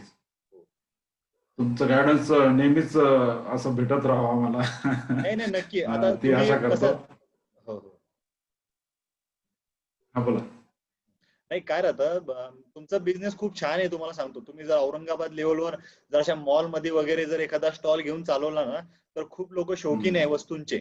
मी तुम्हाला सांगतो, लोक कलरला पण एवढं कलरला छोटी मोठी गोष्ट असली तर लोक डॉट बघणारे लोक मी स्वतः बघितलेले. ते एक डॉट बघतात. आणि हे नक्षीकाम एवढं सुंदर आहे, एवढं छान आहे, आणि याला लोक पैसे द्यायलाही तयार आहे. तुम्हाला सांगतो, फक्त तिथपर्यंत जाणं तुमचं खूप महत्वाचं आहे. लोकांचं मी बघतो नाही तर नेम प्लेट साठी लोक लाखो रुपये खर्च करतात फक्त नेम प्लेट बनवण्यासाठी. कोणी सागवानची बनवतं, कोणी चांगल्या मीची बनवतं. तिथं लोक पैसे खर्च करतात. पुण्यामध्ये पण चांगले लोक शौकीन आहे की त्यांना त्या गोष्टी प्रॉपर पाहिजेच. त्यांच्या मनाला जोपर्यंत पटत नाही तोपर्यंत ते त्या गोष्टी त्याच घेतात. ते त्यांना जे पाहिजे त्यांना जो बिझनेस त्यांच्यापर्यंत आपण कसं जायचं, फक्त हा तुम्ही प्रयत्न करायचा आहे. येस सर, येस सर, बिलकुल. काही अडचण आल्यास मी तुम्हाला फोन करेल, नक्कीच त्रास देईल त्याबद्दल. नाही नाही, नक्की नक्की, काही अडचण नाही. बिलकुल बिलकुल. हो सर ते पाठवा, मी रजिस्ट्रेशन पण करतो स्टार्टअप इंडियाचं आणि B2Bचं पण करतो लगेचच. हो चालेल. B2Bचं आवश्यक करा आणि स्टार्टअप इंडियाचं त्याच्यापेक्षा आवश्यक व्हायलाच पाहिजे तुमच्याकडनं. आणि ती वेबसाईटचं म्हटलं तर सर, ते वेबसाईटचं परत एकदा मला पाठवाल का? ते कशी क्रिएट करायची त्या याच्यावरती? बरोबर, मी तुम्हाला त्याची लिंक देतो. त्या लिंकच्या मार्फत तुम्ही ते करा. आणि शक्यतो तुम्ही त्या संस्थेच्या माध्यमातून बिझनेस जनरेट करा. तुम्हाला सांगतो, येस सर, आतापर्यंत आपल्या मार्फत सहकार हे आपल्याला कधीच कळालं नाही. सहकार कळालंच नाही आपल्याला कधी. तुम्ही अजूनही बघा, तुमच्या आजूबाजूला तुम्हाला संस्थेबद्दल माहितीच कोणी देणार नाही. नाही देणार. का देणार नाही? कारण बऱ्याच लोकांनी सहकार आपल्यापर्यंत कधी पोहोचूच दिलं नाही. कारण सर्वात जास्त पैसा सहकार मध्येच आहे. त्यामुळे सहकार आपल्यापर्यंत कधी पोहोचलंच नाही. त्यामुळे आपण वेगळेच धंदे करायला बसलो. आपल्याला हे माहितीच नाही की सहकार ऑलरेडी आपल्याकडे लाखो करोड रुपयाचा निधी या सहकार मध्ये आहे आणि ऑलरेडी शासनाने तसे क्रायटेरिया पण ठेवलेले की सहकारसाठीच तो निधी खर्च करतात आणि आपल्याला त्या माहितीच नसल्यामुळे आपण कुठलं तरी रजिस्ट्रेशन करतो आणि बिझनेसची अपेक्षा पकडतो. त्यामुळे सहकार समजणं खूप महत्वाचं आहे. हालाकी 8वी 9वी 10वी 11वीलाच तो पार्ट आहे सहकार म्हणजे काय तर, पण आपण तिथं लक्ष दिलं नाही की सहकार असतात. त्यामुळे सहकारच्या माध्यमातून शक्यतो जास्तीत जास्त बिझनेस करण्याचा प्रयत्न करा तुम्ही. बिलकुल. Okay okay, thank you very much. Okay okay. Sir, जी तुम्ही 358 ची लिस्ट दाखवली ना, तर त्यामध्ये गव्हर्नमेंट आणि प्रायव्हेट दोघांशी पण आपण काम करू शकतोय. तर तो 10 ते 15 वर्षाचा 10 ते 15 वर्षाचा कालावधी सांगितलाय, तो दोघांना लागू आहे ना? दोघांना सुद्धा. हे बघा, वेंडरचा फायदा काय असतो, म्हणजे वेंडर कशाला म्हणतात, वेंडर म्हणजे असं राहतं की वेंडरशिपला कुठल्याही प्रकारचं टेंडर भरायची गरज नाही. ओके. वेंडर मध्ये समजा कंपनी आणि समोरची व्यक्ती. ओके. बरोबर आहे. फक्त तिथं तुम्हाला तुमची क्वालिटी चांगली द्यायची, तिथं तुम्हाला विचारणार नाही की तुमच्याकडे एक्सपिरियन्स आहे का नाही, कारण तुम्ही वेंडरचा अर्थच असा राहतो की तुम्ही आणि कंपनी दुसरी व्यक्ती त्याच्यामध्ये नाहीये. त्यामुळं तिथं आणि त्याच्यामुळे ती व्यक्ती आल्यामुळे तिथं टेंडर भरायची गरज नाहीये आणि तिथं तुम्हाला सूट घेण्याची गरजच नाहीये ना. ऑलरेडी कंपनी आणि तुम्ही तर सूट कशाची घेणार तुम्ही, डायरेक्ट तुम्ही त्यांचा वेंडर कसं बनायचं एवढंच तुमच्या डोक्यात ठेवायचंय की आता मला त्या कंपनीचा वेंडर बनायचंय. Okay okay. सर, माझा असा क्वेश्चन आहे, आता लॉकडाऊन मध्ये आपण बघितलं की ऑटोमोबाईल सेक्टर सध्या मॅन्युफॅक्चरिंग स्टॉप होती, बरोबर आहे. त्यामुळे काय झालं की त्यांचे जे वेंडर होते तर त्यांचा पण सप्लाय बंद झालेला असेल तात्पुरता, बरोबर आहे. म्हणजे साधारण 6 महिने आपण पकडून जाऊ. तर मग असं कोणतं सेक्टर आहे की त्यामध्ये आपण ऍज अ वेंडर म्हणून चांगलं लॉंग टर्म साठी काम करू शकतोय आणि अशी कंडिशन जरी आली पुढे तर त्याला काही प्रॉब्लेम होणार नाही? साधारण मिनिमम पिरियड 2-3 महिने किंवा 6 महिने ठीक आहे, पण पुढे असं जास्त प्रॉब्लेम नाही झाला पाहिजे, असं कोणतं सेक्टर मध्ये करू शकतो ऍज अ वेंडर म्हणून? आता हे बघा, 358 कॅटेगरी या सगळ्या वस्तू कंपनीला लागतात. ओके. बरोबर आहे. आणि एक गोष्ट लक्षात घ्या, व्यवसाय सुरू करण्याचा पण एक टायमिंग असतो. व्यवसाय असा नसतो की कधी मूड आला आणि कधी करायचं, असं काही नसतं. तुम्हाला सांगतो, व्यवसाय करण्याचा एक टायमिंग असतो. जसं तुम्हाला सांगतो, बरेच जण आपण म्हणतो की दिवाळीला सुरुवात करतात, ऐकलं का तुम्ही? बऱ्याच वेळेस लोक गुढीपाडव्याला सुरुवात करतात. गुढीपाडवा आणि दिवाळीचा काय विषय असतो माहितीये तुम्हाला? सर ऍक्च्युली त्यावेळेस मागणी जास्त असते, म्हणजे ते पर्टिक्युलर त्या गोष्टी लागत असतात दिवाळी आणि पाडव्यामध्ये. नाही, तसं नाही हो. म्हणजे मी माझ्या पद्धतीने विचार करतो. मी ते काही तिथी मुहूर्ताच्या विषयामध्ये मला जायचं नाहीये, बरोबर आहे. ओके. बरेच जण तुम्ही बघत असाल की दिवाळीला दुकानाचं ओपनिंग करतील किंवा काही करतील आणि काही जण गुढीपाडव्यालाच करतील. काय म्हणतात की बाबा चांगला मुहूर्त आहे, बरोबर आहे. पण मी एक स्वतः असं समजतो की मी ज्यावेळेस घराच्या बाहेर निघतो मी त्यावेळेस मुहूर्त बघतच नाही. मला जी अपॉर्च्युनिटी मी त्या बिझनेस मध्ये करण्यासाठी कधीही राजी राहतो, कारण व्यवसाय करण्यासाठी कुठलाच मुहूर्त नसतो. तुम्हाला सांगतो, व्यवसाय करण्यासाठी फक्त अपॉर्च्युनिटी असणं गरजेचं राहतं. मग दिवाळीला काय करतात, कारण हे बघा, म्हणजे मी काय विचार करीन दिवाळीला काय करायचं, मला मी पण गुढीपाडव्यालाच करीन किंवा दिवाळीलाच करीन. तर काय राहतं, कारण मी हे समजतो की दिवाळी राहते ऑक्टोबर नोव्हेंबर डिसेंबरच्या दरम्यान, बरोबर आहे. आणि माझं फायनान्शियल वर्ष संपतं मार्च मध्ये. ओके. बरोबर. मी काय करतो, माझ्या व्यवसायाची सुरुवात दिवाळीला चालू करतो, बरोबर आहे. मग माझ्याकडे किती महिने राहतात नवीन वर्ष चालू व्हायला? 3, 4, 5, 6 महिने चालू राहतात, बरोबर आहे. मग तोपर्यंत माझा मी व्यवसायामध्ये बिल्डअप करतो आणि एप्रिल पासून जे नवीन शासनाला जे काही टेंडर्स राहतात, शासनाला नवीन अपॉर्च्युनिटी येतात, मग त्या ठिकाणी मी टेंडर भरतो. म्हणजे मला म्हणायचं असं आहे की शासनाचे प्रत्येक टेंडर प्रत्येक एप्रिलच्या अगोदर 2 महिने येतात. म्हणजे जानेवारी पासून शासनाचे टेंडर चालू होतात एप्रिलला देण्यासाठी, बरोबर आहे. आणि तुम्ही जर ऑगस्ट आणि सप्टेंबर मध्ये सुरुवात केली तर मग तुम्हाला किती महिने तुम्हाला थांबावं लागेल? 3-4 महिने थांबावं लागेल. त्यामुळे सुरुवात कधी करायची हे आपल्यावर असतं. तुम्ही एप्रिल नंतर मे जून मध्ये सुरुवात केली, मग तुम्हाला म्हणतात अरे काय मला तर कामच मिळत नाहीये. अरे त्याला काम मिळेल कसं, कारण ऑलरेडी एप्रिल मध्येच त्या माणसाचे काम फायनल झालेले आहे ना, त्याला काम मिळणार कुठं? बरोबर. पण व्यवसाय सुरू करण्याचे पण एक टायमिंग असतो, त्याच टायमिंगला ती सुरुवात करायची असते. ज्यांनी आता तरी अपॉर्च्युनिटी आहे तुम्हाला, आता तरी व्यवसायासाठी आपण वेळ देतो, कारण लॉकडाऊन मुळे सर्व बंद आहे. त्यामुळे अजूनही तुम्ही बघा, बऱ्याच लोकांचे टेंडर एक्सपायर होणार आहे एप्रिलला, आणि जानेवारी पासून नवीन बिझनेसची अपॉर्च्युनिटी चालू होणार आहे सर्वांना, प्रायव्हेट असो की गव्हर्नमेंट असो. त्यामुळे सुरुवात करण्यासाठी हा टायमिंग खूप चांगला आहे. लवकरात लवकर रजिस्ट्रेशन करा आणि लवकर एक बिझनेस चॉईस करायचा, कुठल्या ठिकाणी कुठल्या बिझनेसची गरज आहे आणि तिथून चांगल्या पद्धतीने बिझनेस सुरुवात करायला काही अडचणच नाहीये. Yes yes yes. आणि सर तुम्ही आता 5,000 स्क्वेअर फूट जागेचं काहीतरी बोलले, ते कंटिन्यू नाही केलं तुम्ही. तुमच्याकडे आहे का जागा? आहे सर, एक 28-29 गुंठे आहे जागा आपली. शहरापासून किती दूर येते? साधारण मनमाड पासून, रेसिडेन्शियल माझं मनमाड आहे. मनमाड पासून म्हणजे एक 15-20 मिनिटं लागतं, म्हणजे साधारण 10-12 किलोमीटर असेल इथनं. तुमचं जे हॉस्पिटल आहे नाशिकचं, येस.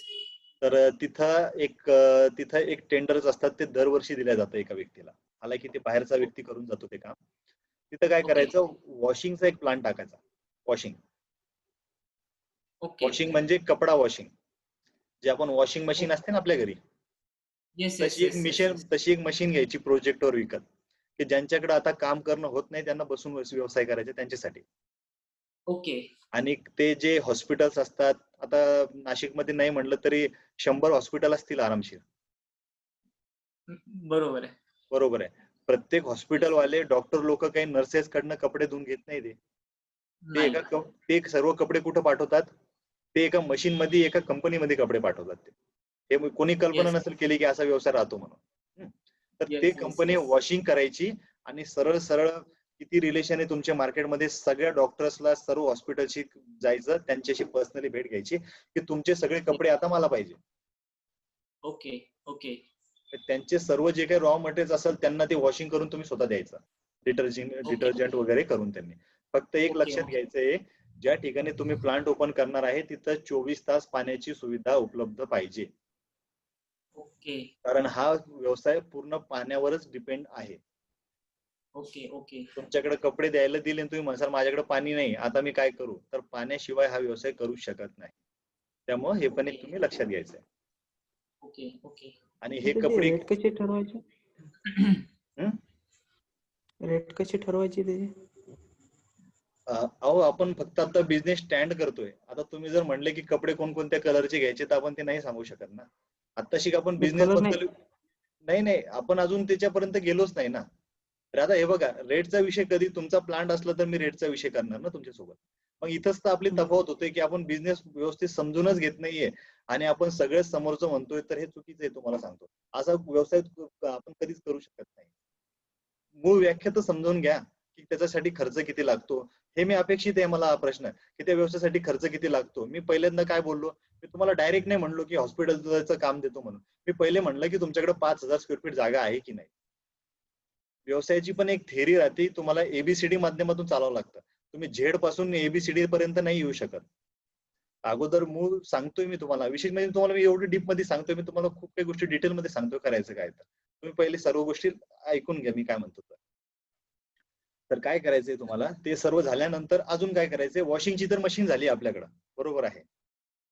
वॉशिंग झाल्यानंतर कपडा वगैरे वॉश केला, मग वॉश केल्यानंतर काय करावं लागणार, त्यांना प्रेस करावं लागेल, बरोबर आहे. उदाहरणार्थ तुमचं, मग तुम्ही काय करणार, वॉशिंग केल्यानंतर दुसऱ्या माणसांना देणार का प्रेसचं काम?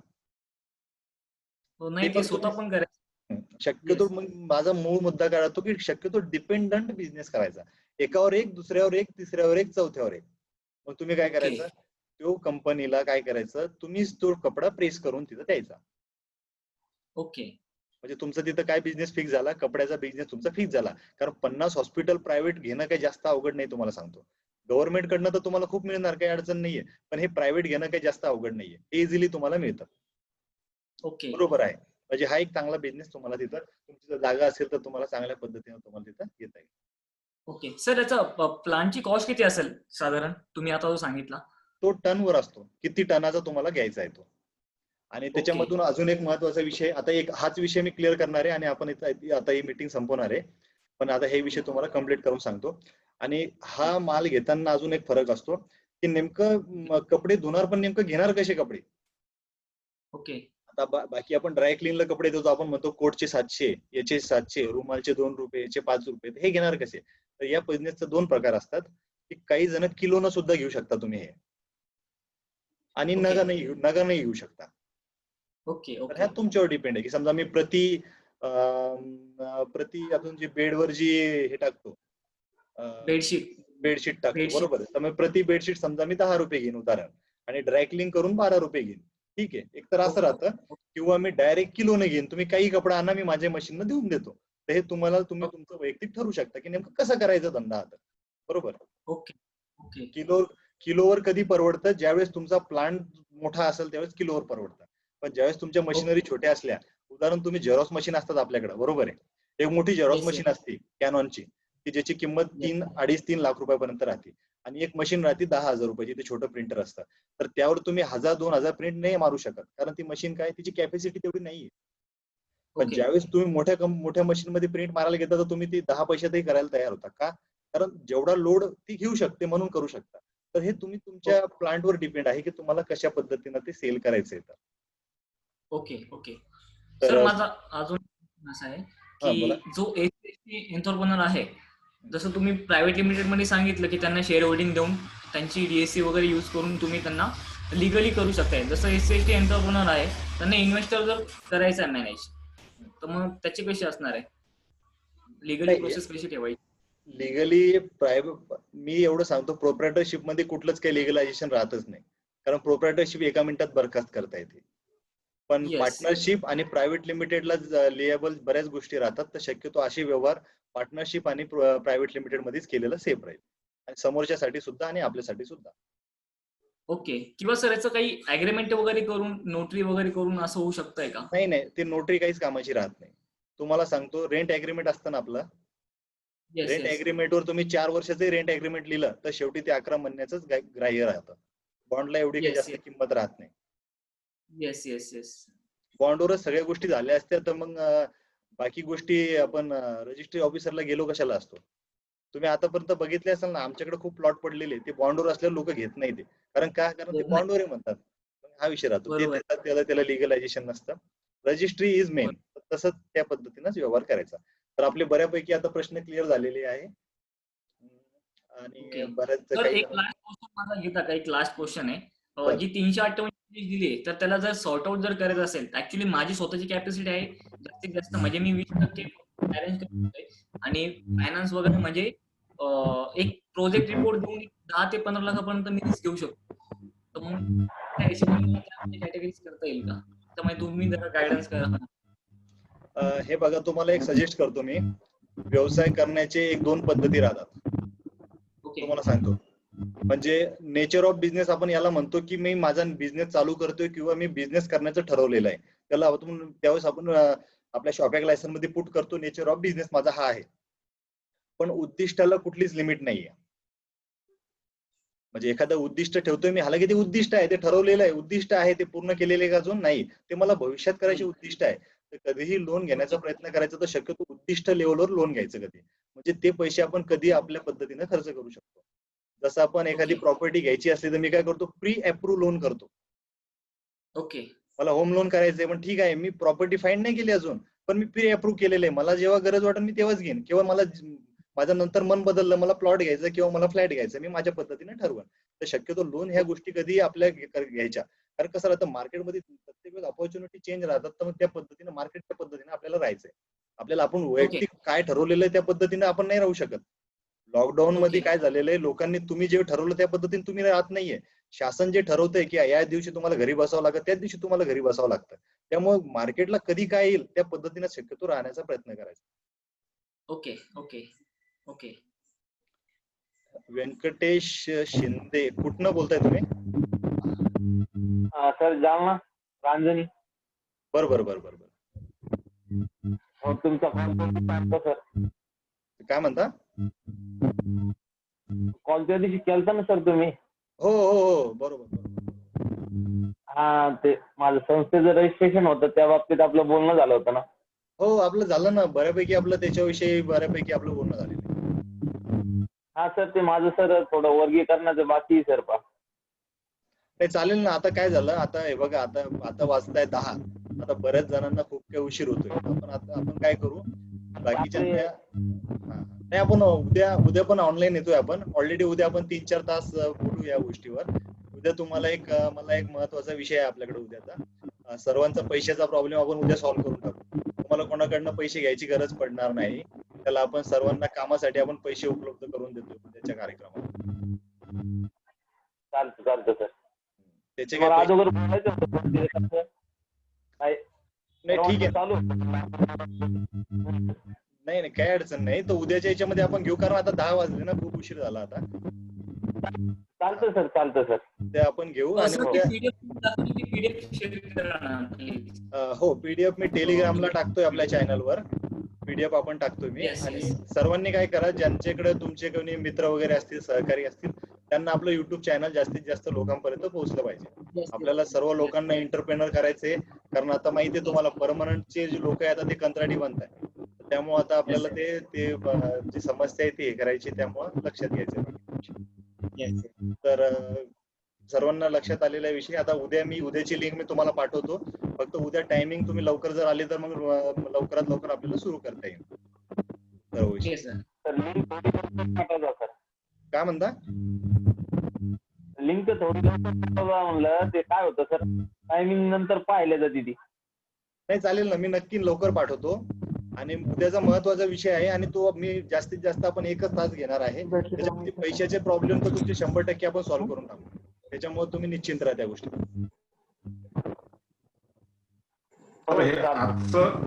आजचं जे रेकॉर्डिंग आम्हाला भेटेल का? हे रेकॉर्डिंग कारण की उशिरा जॉईन झालं ना बरं युट्यूबला. ठीक आहे चालेल. हो युट्यूबला टाकतोय मी. आणि ते बिलिंगच्या संदर्भाचा जो विषय होता, आता बाकी जण वेगळेच काहीतरी विषय विचारतात तर ते त्यांना लक्षात नाही ना. बिलिंगचा जो महत्वाचा विषय राहतो की बिल दिल्यानंतर पेमेंट मिळत नाही. तर हा असे काही महत्वाचे विषय असतात की त्याच्यावर चर्चा झाली पाहिजे. की मी एखादं काम केलं पण मला पैसे मिळत नाही, आता मी काय केलं पाहिजे. तर हे कोणी विचारत नाही. ते फक्त विचारतात की मी काहीतरी केलं पाहिजे, मी काय केलं पाहिजे. तर हा पण विषय महत्वाचा राहतो की मी एखाद्या गोष्टीचं, एखाद्या ऑर्गनायझेशनचं काम केलं पण मला पैसे मिळणार कधी किंवा कसे मिळणार, किंवा ते आता मला त्रास देतात ते पैसे कसे माझ्यापर्यंत पोहोचतील. तर असे प्रश्न महत्वाचे राहतात. कारण हे प्रश्न फेस झाल्यानंतर आपल्याला चांगल्या ठिकाणी गाईड मिळत नाही. तर आपण हे उद्याच्या याच्यामध्ये चर्चा करणार आहोत. टोटल इनवॉइस कसं राहतं आणि इनवॉइसच्या टर्म्स अँड कंडिशन कशा टाकायच्या आणि काय करायचं, सर्व गोष्टी आपण उद्याच्या याच्यामध्ये नक्की बघू. आणि एक चांगल्या पद्धतीने बघू. तुम्ही लवकर जर जॉईन झाले तर आपण आपल्याला जास्त गोष्टी त्याच्यावर बोलता येईल. चालतं सर. तर ठीक आहे, धन्यवाद. मी आता लेफ्ट होतोय. फक्त बाकी जणांनी कॅमेरे बंद केलेले, सर्वजण कॅमेरे चालू करा 1 5 मिनिट.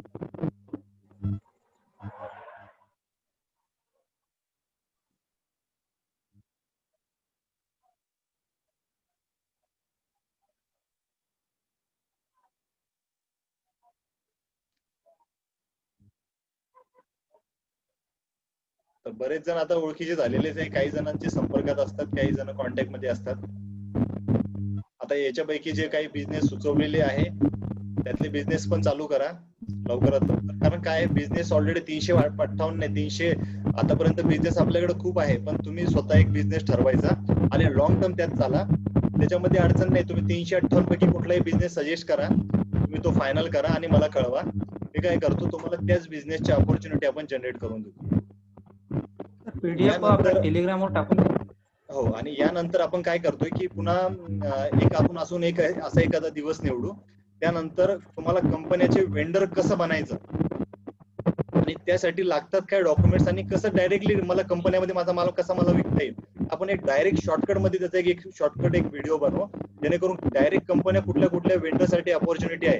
आणि विशेष म्हणजे एखादी कंपनी तुम्हाला सॅम्पल देईल, त्या कंपनीसाठी काय मटेरियल लागतं याची तुम्हाला सरळ त्या कंपनीचं यादी मी तुम्हाला देईल. ते आपण त्या सेशन मध्ये लाईव्ह ते पण बघू. म्हणजे काय होतं, ते प्रॉपर आहे ते.